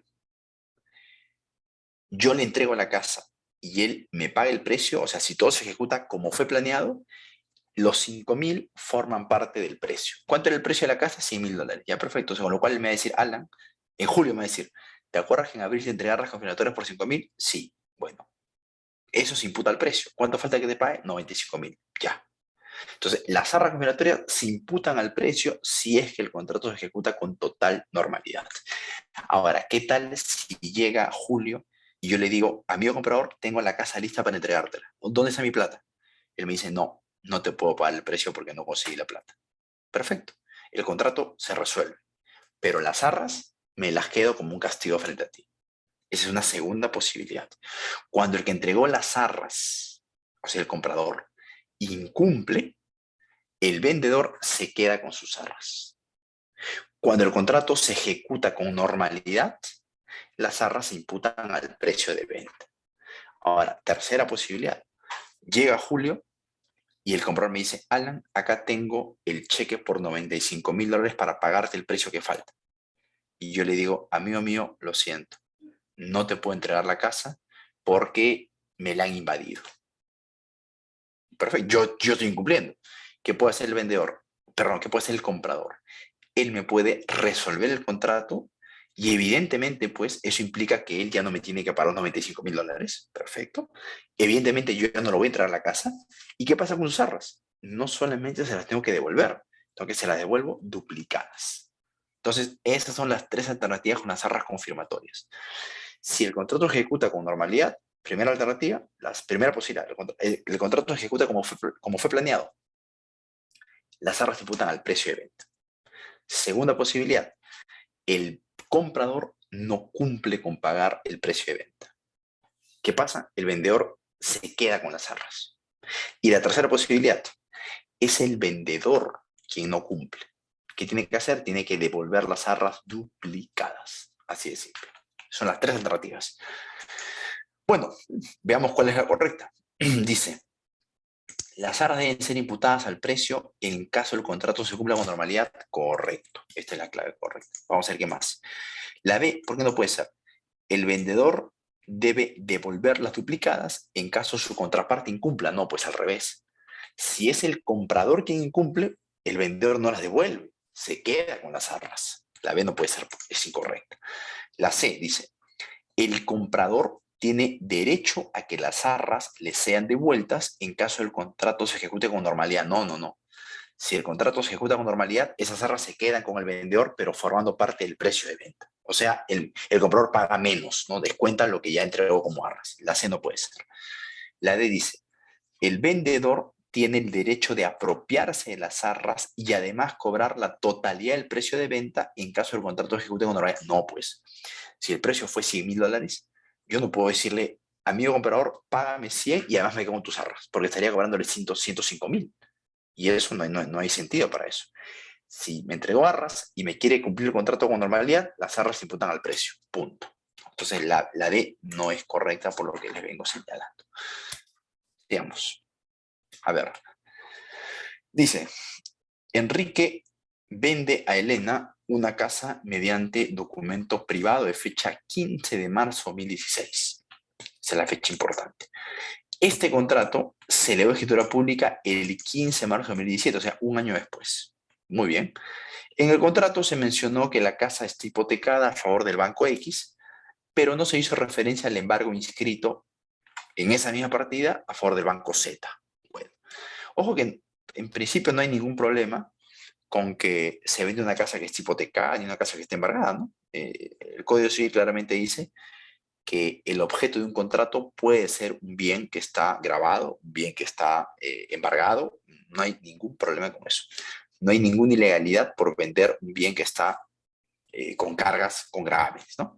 Segunda cosa importante tener en cuenta, no es necesario que en el contrato de compraventa se mencione todas las cargas y gravámenes que tiene el bien, porque si estas cargas y gravámenes ya están inscritas en la partida registral, se presumen de conocimiento de todo el mundo. No hay que estar haciendo referencia en el contrato de que esta casa está hipotecada conforme al asiento tal de la partida tal. ¿Para qué? Si está en la partida registral, listo, ya se entiende que es conocido, no hay que estarlo poniendo en el contrato. Ahora, si se pone, bueno, no hay problema. Y si no se pone, no pasa nada. No hay ninguna obligación de enumerar en el contrato de compra-venta las cargas y gravámenes. Eso es irrelevante, ¿no? Pero bueno, vamos a la pregunta. Para los efectos de registrarse el contrato de compra-venta, ¿se considera fecha cierta? A ver, un contrato adquiere fecha cierta de diversas maneras. Cuando el notario legaliza las firmas, adquiere fecha cierta. Cuando el notario certifica la fecha, adquiere fecha cierta. Cuando el notario eleva escritura pública el contrato, adquiere fecha cierta. Cuando el contrato ingresa a la notaría y se le pone un número de CARDEX, adquiere fecha cierta. En este caso, dice que en documento privado se firmó el 15 de marzo de 2016. Como no se legalizaron firmas ni se certificó la fecha, ahí todavía no tenía fecha cierta. ¿Cuándo salió la escritura pública? El 15 de marzo de 2017. Esta es la fecha clave para entender que tiene fecha cierta, ¿no?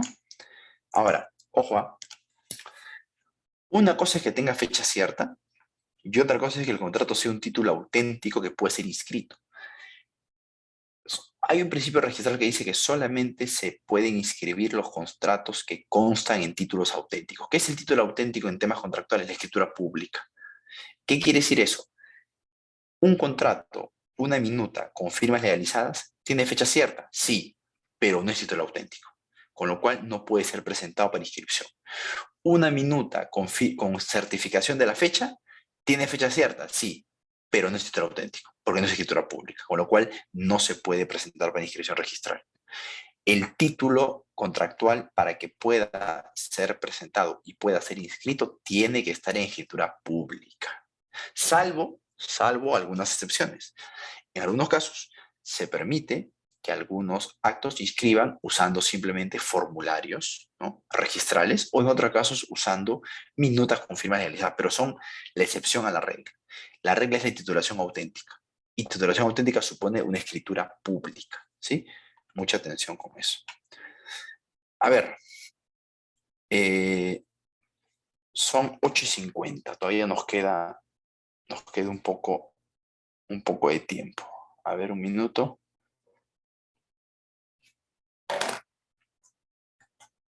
Un minuto, por favor. ¿Cuántas preguntas nos quedan? Estamos bien, estamos bien. A ver, no sé si les parece, si podemos parar 5 minutos son exactamente 8:50, hemos avanzado bien, más de 1:20. Si les parece, hacemos un break corto de 5 minutos y retomamos 8:55. De acuerdo, doctor. De acuerdo. Bien.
Bien, si les parece, vamos a retomar para poder concluir a tiempo.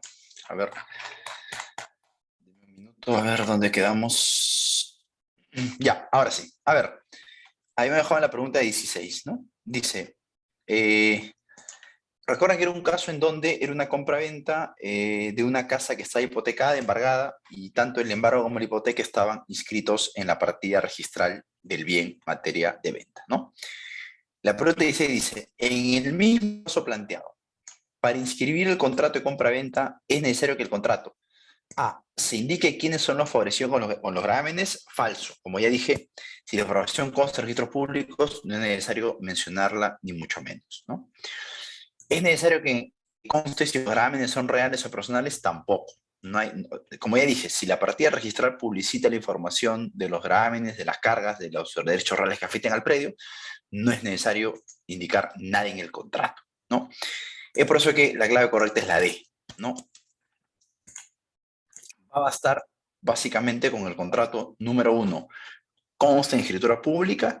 Número 2, recaiga sobre un bien que tiene su propia partida registral. Por ejemplo, si es un predio que está inscrito con 100 metros, yo debo vender los 100 metros. Si es un predio inscrito con 1 hectárea, yo debo vender la hectárea.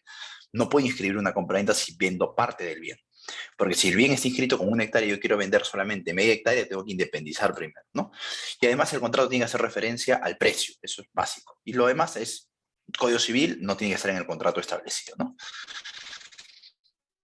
Vamos con la pregunta 17. Dice, el 23 de enero de 2016, el señor Ernesto Castañeda entrega en arrendamiento un bien inmueble de su propiedad al señor Aurelio Roncaya por el plazo de 2 años, para uso de casa-habitación, según lo establecido en el contrato. Perfecto.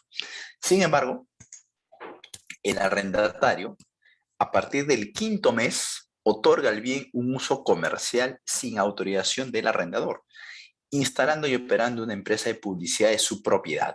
O sea, claramente pues acá el arrendatario está yendo en contra de lo que el propio contrato establece. Y es más, incluso de lo que la ley establece, porque no solamente el contrato dice que la casa debía ser utilizada para fines residenciales, sino que además la ley dice que el arrendatario no puede darle al bien un uso distinto de aquel que el contrato le autoriza. Entonces, claramente, pues acá el arrendatario ha venido incurriendo en un incumplimiento contractual. A ver, dice,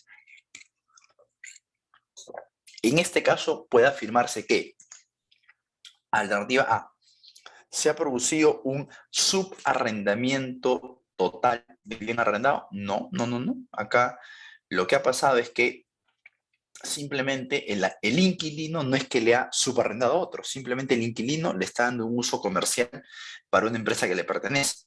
Todo. No es que ha habido un segundo contrato en donde el arrendatario le subalquila a un tercero. No. Es el mismo arrendatario que está dándole un uso no permitido en el contrato. La clave A no puede ser.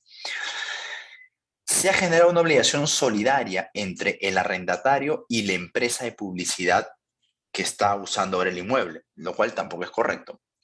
Esta obligación solidaria se genera cuando hay subarrendamiento. Si a mí Roberto me alquila una casa y yo, con autorización de Roberto, se la subalquilo a mi hermano, la renta fuera de Roberto la pagamos solidariamente mi hermano, que es el subarrendatario, y mi persona, que soy el arrendatario. Ahí se genera la obligación solidaria, cuando hay subarrendamiento. Pero acá, como digo, no ha habido subarrendamiento. Y además, un dato importante, el inquilino, como regla general, no puede subarrendar. Necesita siempre del consentimiento del arrendador, ¿sí? La B no puede ser, es incorrecta. Acá no ha habido subarrendamiento. La C, ¿se ha generado una causal de resolución del contrato? Correcto.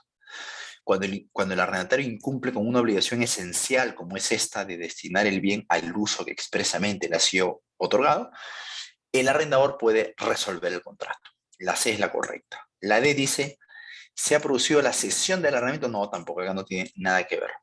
Ojo, no es que el contrato se resuelve automáticamente, es el arrendador quien tiene la facultad, si él desea, de resolver el contrato. Si no quiere resolver y quiere seguir cobrando la renta y quiere autorizar ese uso que originalmente no estaba autorizado, perfecto, bien por él. Pero si no quiere, puede resolver, ¿no? Bueno, con esto cerramos nuestro bloque de contratos, obligaciones, y entramos a respo civil. A ver, acá tenemos unas cuantas preguntas que abordar. Dice, primera pregunta, dice, el régimen de responsabilidad civil en el Perú se rige por... A ver, acá es un tema importante, ¿eh? La responsabilidad civil, a diferencia de la responsabilidad penal, no es un sistema típico. ¿A qué me refiero con sistema típico? Solamente hay responsabilidad penal por conductas claramente precisadas en la ley, ¿no? Solamente uno puede ser imputado penalmente si es que su conducta ejecutada en la realidad encaja en un tipo penal en específico. El tipo penal describe una conducta y si la conducta que se da en la realidad encaja en esa descripción, hay responsabilidad penal. Es el famoso principio de legalidad, que es un sistema típico, ¿no? En respo civil es todo lo opuesto. En respo civil la cuestión es mucho más abierta. La regla es, todo aquel que causa un daño a otro debe resarcirlo, punto. No importa cómo le causó un daño. No importa si le causó un daño porque lo empujó y el afectado se cayó a la pista. No importa si le causó un daño porque lo atropelló. No importa si le causó un daño porque lo difamó. No importa si le causó un daño porque mi perro lo atacó. Esto es irrelevante. Independientemente de la conducta de la cual se derive el daño tiene que ser resarcido.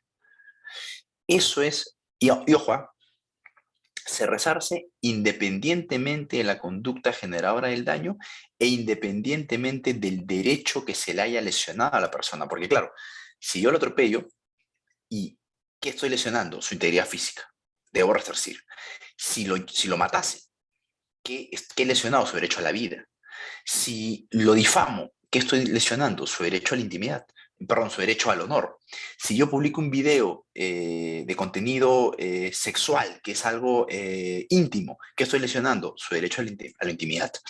Si yo, por ejemplo, lo denuncio, planteo una denuncia calumniosa contra él, ¿qué estoy lesionando? Su derecho a la buena reputación. Entonces, en todos esos casos, debe haber resarcimiento. Entonces, independientemente del derecho que se haya lesionado, corresponde resarcir.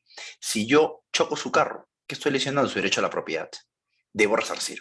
Entonces, eso es lo que se llama un principio de atipicidad en materia de responsabilidad civil. O sea, hay obligación de resarcir al dañado, número uno, independientemente de la conducta que haya generado el daño, y número dos, independientemente del derecho que le haya lesionado. Si la conducta generadora del daño fue un atropello, un insulto, una denuncia, un empujón, un puñete, el ataque a mi perro, resarzo. Y si el derecho lesionado fue su vida, su integridad, su moral, su buena reputación, su nombre, su intimidad o su propiedad, resarzo. Eso es lo que se llama principio de, perdón, es lo que se llama un sistema atípico. Cualquier conducta generadora del daño debe ser resarcida. Repito, no es como en derecho penal, en donde solamente ciertas conductas que están expresamente puestas en la ley son las que pueden generar responsabilidad penal. Eso es lo opuesto a la respo civil, ¿no? Muy bien. Vamos con la segunda. Dice, con relación a la responsabilidad civil extracontractual derivada del actuar doloso y culposo del dañante, ¿no? ¿Cuál es la clave correcta? A ver, aquí es algo muy simple, ¿no? ¿Recuerdan ustedes cuando yo por dolo o culpa daño a alguien, por ejemplo, estamos jugando o estamos caminando por la calle y yo con dolo empujo a alguien y sin calcular, pues, lo hago que se rompa la pierna, por ejemplo. ¿Cuál es la regla? El dañado me va a demandar por daños, ¿no? Pero él no tiene que probar que yo actué con dolo o culpa. El dolo y la culpa se presumen. Él simplemente debe probar que yo lo empujé y que producto de esa conducta él se rompió la pierna.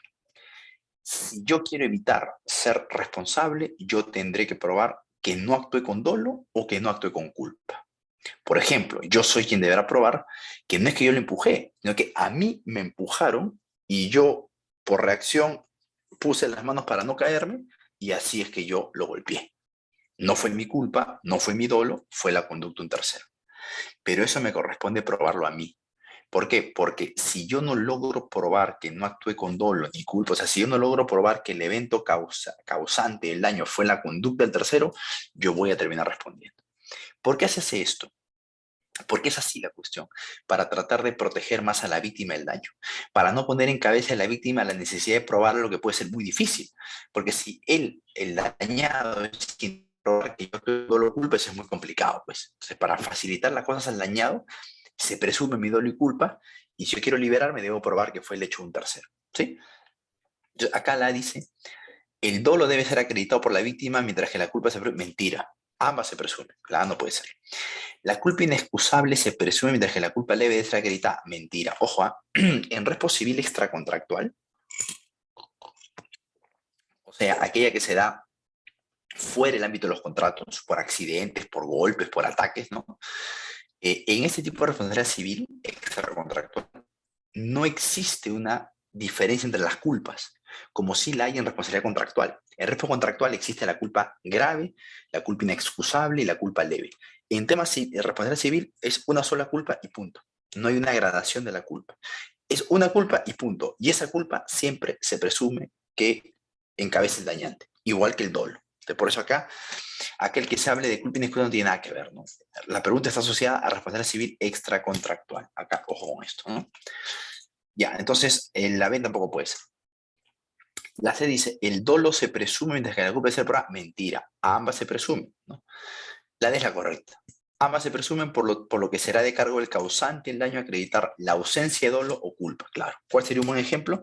Yo acredito que no es que lo empujé, sino que a mí me empujaron y yo, de manera, por un acto reflejo, terminé impactando a la persona y eso generó que él se rompa la pierna, ¿no? Vamos con la 20, dice. En el caso de la responsabilidad por daños causados por bienes riesgosos o peligrosos, el típico ejemplo, estoy manejando, voy a alguien. Ahí se considera que es una responsabilidad objetiva porque el bien empleado es un bien riesgoso, ¿no?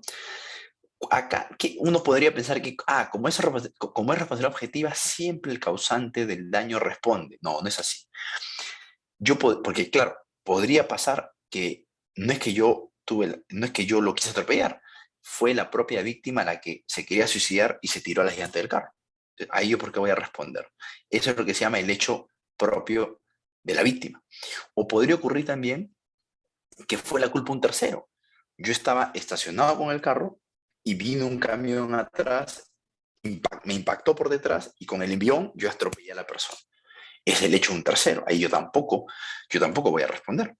O podría ser también un tema, un daño derivado, por ejemplo, de fuerza mayor o un caso fortuito.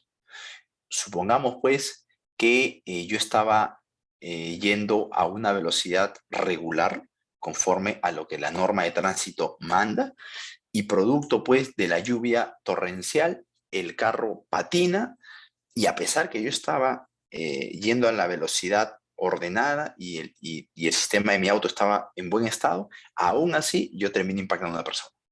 Ahí es una situación de caso fortuito que no me hace responsable a mí. Entonces, no es que por ser un tema de responsabilidad objetiva, el causante siempre va a responder. El causante del daño, incluso cuando en casos de objetiva, o sea, cuando emplea un bien riesgoso, puede exonerarse de responsabilidad probando la culpa de la víctima, el hecho en tercero o alguna presencia de caso fortuito, ¿no? Es por eso que me parece que acá la clave correcta es la C. En caso el daño haya sido consecuencia del accionar imprudente de la propia víctima, claro, el causante del daño no será responsable. Correcto. No, correcto. Denme un minuto para seguir bajando.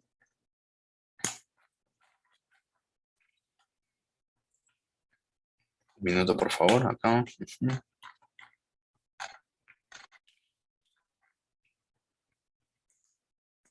Ya, a ver. La pregunta 21 dice, en caso se cause un daño como consecuencia del ejercicio de un derecho.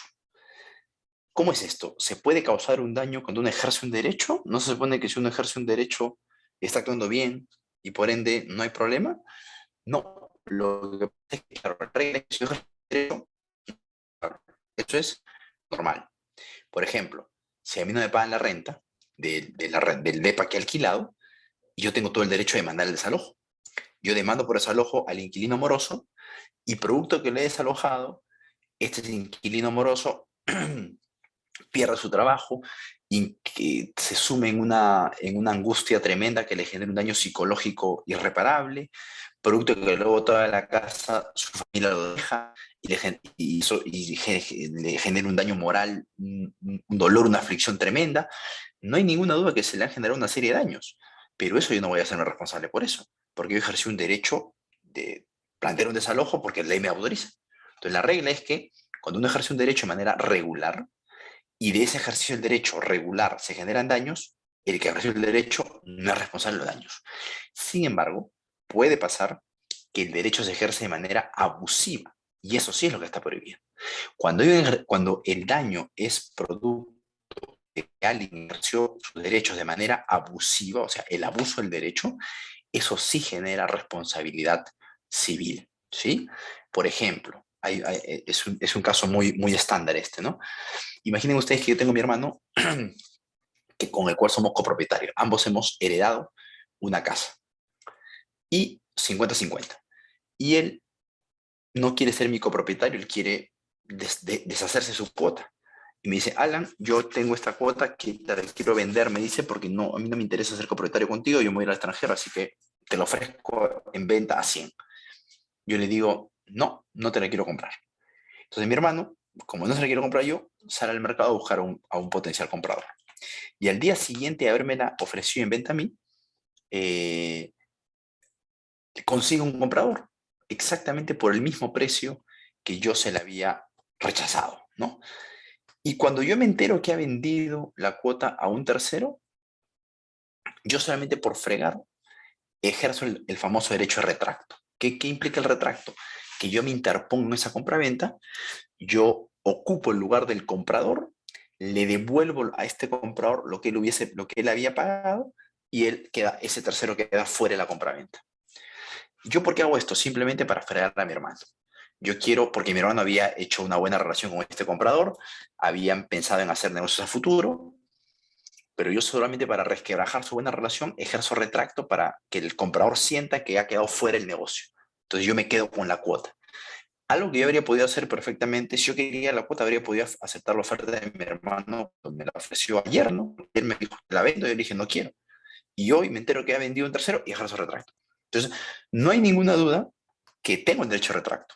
Es más, el hecho de que yo haya rechazado la oferta de comprar la cuota no me priva de mi derecho de retracto, porque el retracto es irrenunciable. Entonces, yo, ni sin ninguna duda, he ejercido un derecho de retracto de acuerdo, entre comillas, con la ley, ¿no? El tema es, ¿por qué lo ejercí? Para obtener un beneficio, solamente para fregar a alguien, para fregar a alguien. Entonces, si ese ejercicio de retracto le genera un daño a mi hermano, él puede mandarme. Y claro, él podría decirme, Alan, yo para ponerme en contacto con este tercero que finalmente me quiso comprar la cuota, yo tuve que publicar anuncios donde estaba la cuota, para que en la venta de la cuota, tuve que pagar mi parte de la escritura pública de la compra-venta, tuve que pagar la mitad del costo registral, y todo eso es un daño que me ha generado porque tú estás ejerciendo retracto. Entonces, eso quiero que me lo reembolses. Entonces, perfecto. Si el derecho es ejercido de manera abusiva y ese ejercicio abusivo genera daños, yo debo resarcir. Eso la ley lo dice de manera clara. Entonces, acá la respuesta es, en caso se cause un daño como consecuencia del ejercicio de un derecho, así en abstracto, ¿ah? Primero, ¿dicha situación nunca generará responsabilidad civil? No, mentira. Sí la puede generar si el ejercicio es abusivo. No siempre, ¿eh? Si es abusivo, la no puede ser. ¿La víctima solo tendrá derecho al resarcimiento del daño moral? No. Si el derecho fue ejercido de manera abusiva, yo debo resarcir todos los daños como los resarzo cuando atropello a alguien. Si se le genera un daño emergente, lucro cesante, daño a la persona, le resarzo todo, ¿no? Tiene que probar claramente por el daño que le he generado, ¿no? La B no puede ser. La C, Si el ejercicio del derecho fue regular, o sea, fue normal, estándar, fue no abusivo, se genera responsabilidad civil. No, mentira. Si fue un ejercicio regular, no hay responsabilidad civil. La D es la correcta. En determinados casos puede ser fuente de responsabilidad civil. ¿Cuándo? Cuando es un ejercicio abusivo, repito. Si está acreditado que el derecho fue ejercido de manera abusiva, el dañado puede pedir resarcimiento de todos los daños que haya podido acreditar. Eso incluye, repito, daño emergente, lucro cesante, daño a la persona y daño moral. No es que se va a limitar solamente al daño moral, en absoluto. ¿Cómo se acredita? Con pericias, claro. Cuando es un daño patrimonial, básicamente con pericia. Él podría decir, señores, miren, producto del ejercicio abusivo del derecho, yo he tenido, mi hermano el afectado ha tenido que gastar en esto. Aquí está la factura, es lo que le han cobrado. Y además perdió, además como el tercero a quien mi hermano le vendió la cuota, se ha quedado molesto porque yo ejercí retracto, él ha decidido romper los negocios que tenían a futuro con mi hermano. Y ese negocio tiene una ganancia aproximada de tanto dinero, es un lucro de cesante. Él lo puede también probar y me lo puede pedir, ¿no? Muy bien, vamos con la 22, dice. En el caso de los daños causados por una conducta culposa, ¿el causante solo responderá en caso de culpa inexcusable? No, ya dije que en responsabilidad extracontractual no hay diferencia entre la culpa, se responde por culpa y punto. La culpa fue muy levísima, igual si hay daño se responde. La culpa fue muy grave, igual se responde. ¿Correcto? No hay una nivelación de las culpas. Si el daño fue consecuencia de una culpa pequeñita, mediano o grande, igualito se responde, ¿no? La A no puede ser. La B, ¿el causante responde también por culpa leve, pero solo en forma de... No, siempre el causante responde si tuvo culpa, punto. No importa, repito, si fue culpa leve, grave, gravísima, inexcusable, no importa. Si está acreditada la culpa, por más pequeñita que sea, hay responsabilidad civil extracontractual. La B tampoco puede ser. La C, la víctima tiene derecho al resarcimiento del lucro cesante únicamente si se acredita la culpa grave. No. Toda víctima de un daño, ya sea que ese daño haya sido causado por una conducta, culpa leve, culpa pequeñita, culpa dolo, mediante el ejercicio abusivo de un derecho o mediante un bien riesgoso o peligroso, en cualquier escenario donde se haya generado un daño, el dañado tiene el derecho de que se le repare todos los daños que pueda acreditar, todos los que pueda acreditar. Eso incluye lucro cesante, daño emergente, daño moral y daño a la persona. La ley dice, el causante del daño será responsable con independencia del nivel o gradación de la culpa. Correcto. No importa que haya sido culpa pequeñita, grave, muy grave. Y los daños a resarcirse serán todos aquellos que la víctima acredita haber sufrido. Correcto. Esta es la clave correcta. Si son varios los responsables del daño, claro. Imaginen ustedes, ¿no? Pasaba lamentablemente, ¿no? Cuando una banda de delincuentes en banda, ¿no? Ya lo dije, ataca a una persona y la deja lisiada para siempre. Esa persona lisiada, le querían robar el carro y producto de la comisión del delito le disparan y la dejan lisiada por toda su vida. Entonces, esa persona afectada va a poder obtener de todos los responsables de manera solidaria todos los daños generados. ¿Qué implica eso? Toda la atención en la clínica, el hospital, para que él pueda, todo lo que ha gastado para poder recuperarse.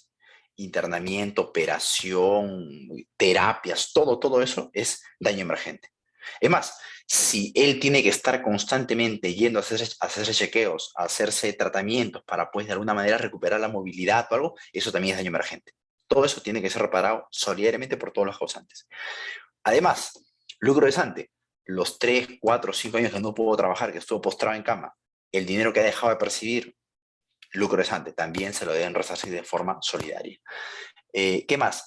Claramente había un daño en la integridad física y también psíquica, porque que te quedes lisiado pues tiene un daño psicológico, entonces todo eso también se resarce. Y el daño moral, pues, la aflicción, el dolor de verte postrado en una cama y de dejar de practicar tu actividad deportiva favorita, 1000 cosas que vienen de la mano. Eso también es perfectamente resarcible. Entonces, todo eso es responsabilidad solidaria, correcto. Ahora, puede que en esa banda uno haya tenido más culpa que otro. Claro, internamente el juez puede distribuir la responsabilidad. El que disparó el arma le corresponde internamente el 50%. El que manejaba el automóvil de los delincuentes el 30%. Y el otro que era solamente la campana el 20%. O sea, es una situación interna entre ellos, ¿no? Pero frente al dañado, todos responden por el todo. Acá la clave correcta es la C. ¿Sí? A ver, según el Código Civil peruano, la indemnización comprende un poco lo que vengo diciendo, esos 4 tipos de daño, ¿no? Daño emergente, o sea, todo lo que la víctima invierte, saca de su bolsillo para lograr estar igual que antes del daño, ¿no? Si me atropellaste, lo que yo he tenido que gastar en la clínica para mi operación, internamiento, terapia y todo hasta volver a caminar. Lucro cesante, lo que he dejado de percibir. El tiempo postrado en cama que no puede trabajar, ese ingreso que no entró a mi bolsillo, tú me lo devuelves. Daño a la persona, el daño a los derechos, a la vida, a la integridad física, a la intimidad, el daño a tu buena reputación, el daño al honor, dependiendo en qué consista la conducta infractora, ¿no? Porque claro, si es un accidente, si me han atropellado, ir un daño al honor, me voy a pedir un daño a la integridad física. Y si el daño es producto por ejemplo, de una difamación, ahí sí, pues, el daño no va a ser a la integridad física, va a ser un daño al honor, a la buena reputación.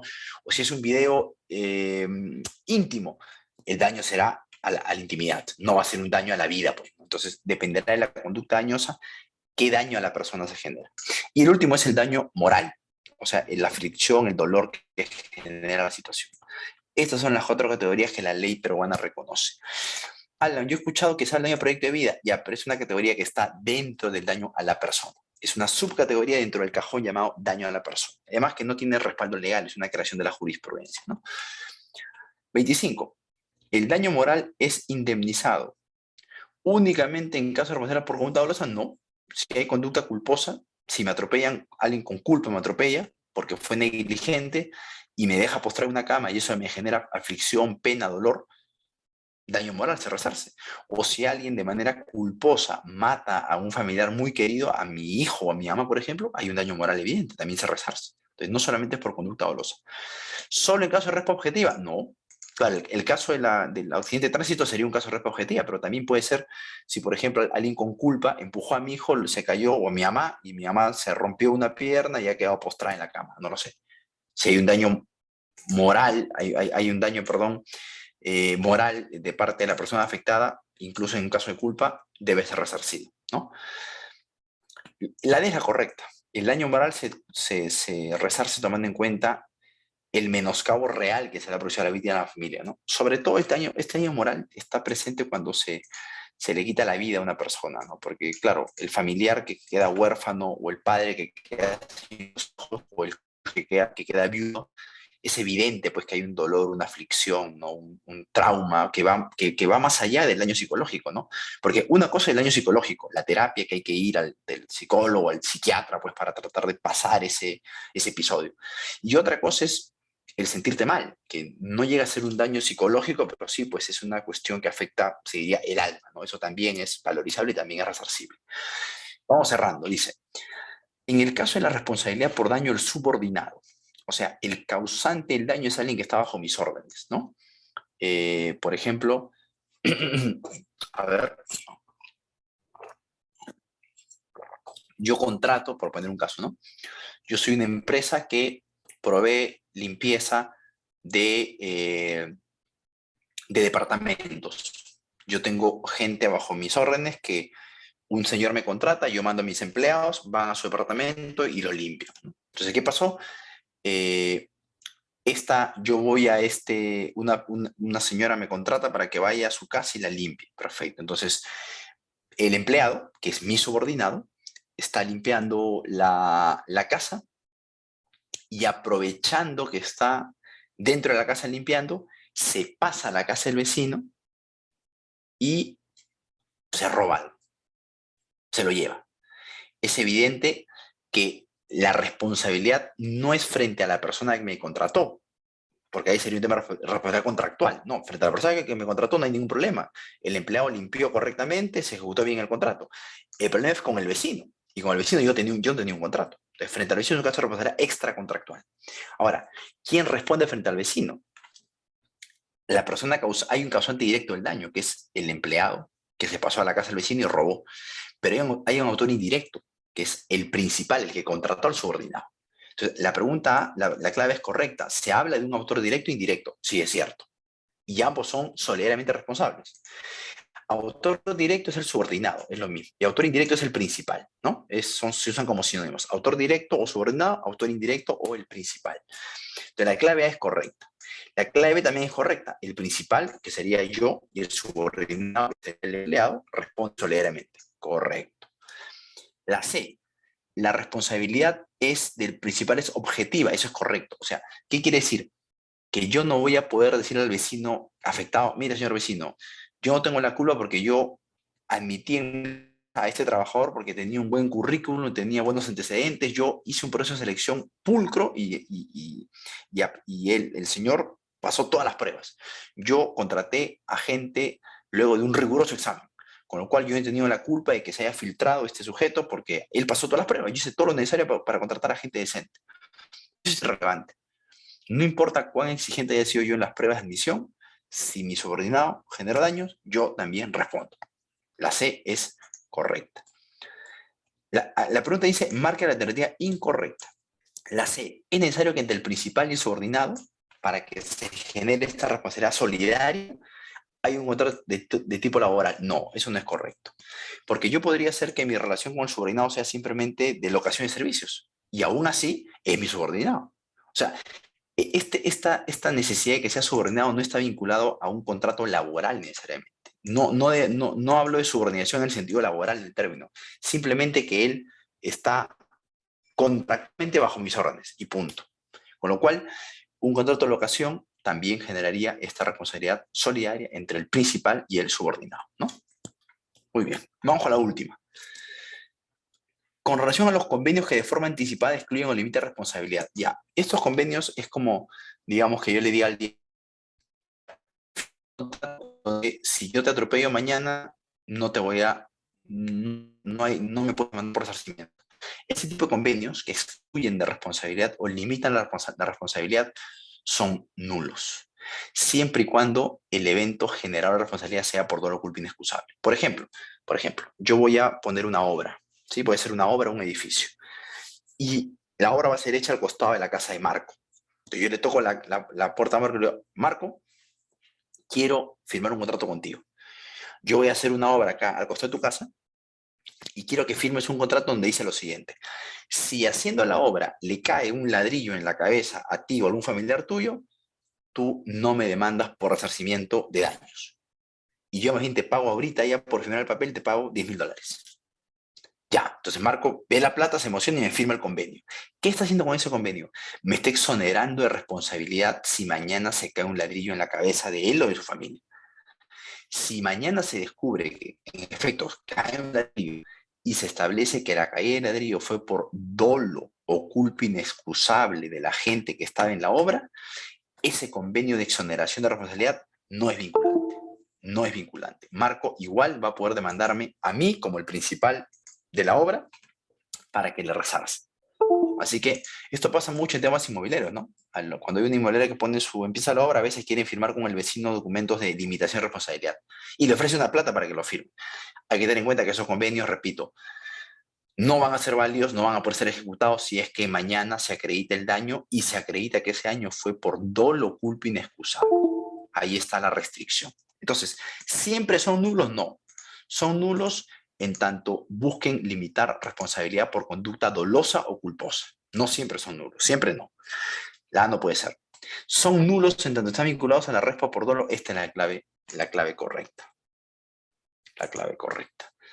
Porque claro, podría ser que se caiga el ladrillo, pero no fue por dolo ni culpa. Un delincuente se metió a la obra y este delincuente, aprovechando que estaba en la obra, por fregar, tiró un ladrillo y dañó a alguien, a la familia de Marco. Entonces, no ha sido ni dolo, culpa, ni dolo mío, ni culpa mía, ha sido el hecho un tercero, con lo cual ahí sí el convenio de exoneración podría ser válidamente aplicado, ¿no?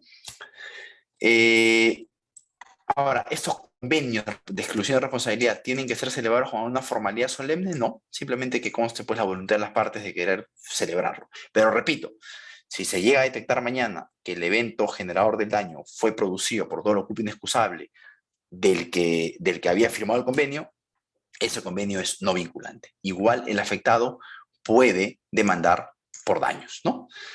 Bueno, hemos terminado esta sesión maratónica, han sido casi 30 casos. Y bueno, ahora les voy a mandar con la administración este Word para que ustedes lo tengan a la mano y está debidamente marcadas las claves correctas, ¿sí? Así que nada, muchísimas gracias por su atención. ¿Qué libro sobre contratos? Yo recomiendo el libro de Manuel Bayer, 3 tomos, y de Respo Civil recomiendo el libro de Lizardo Taboada, ¿no? Revistas jurídicas, en verdad hay muchas, bueno, básicamente dos, Gaceta Civil y la revista de Instituto Pacífico, ¿no? Sí, mi correo electrónico, acá se los voy a dejar si tuvieran alguna pregunta. Igual me pueden buscar en mi Facebook. Yo suelo poner los videos, los artículos, los libros que voy publicando. Igual me pueden agregar ahí y van a tener acceso a esos videos, esos artículos que siempre los tengo ahí en mi página de Work Vipress. Ahí les dejo también mi nombre completo para el que quiera. Mis artículos, libros los encuentran en Word Vipress o también en Academia, en Google. Ponen con mi nombre y va a salir ahí el enlace para que descarguen todo el material que necesitan. Libros, repito, de Manuel de la Puente y Lavalle, aquí le estoy poniendo, de la Puente y Lavalle, para contratos, 3 tomos, y de responsabilidad civil para comenzar,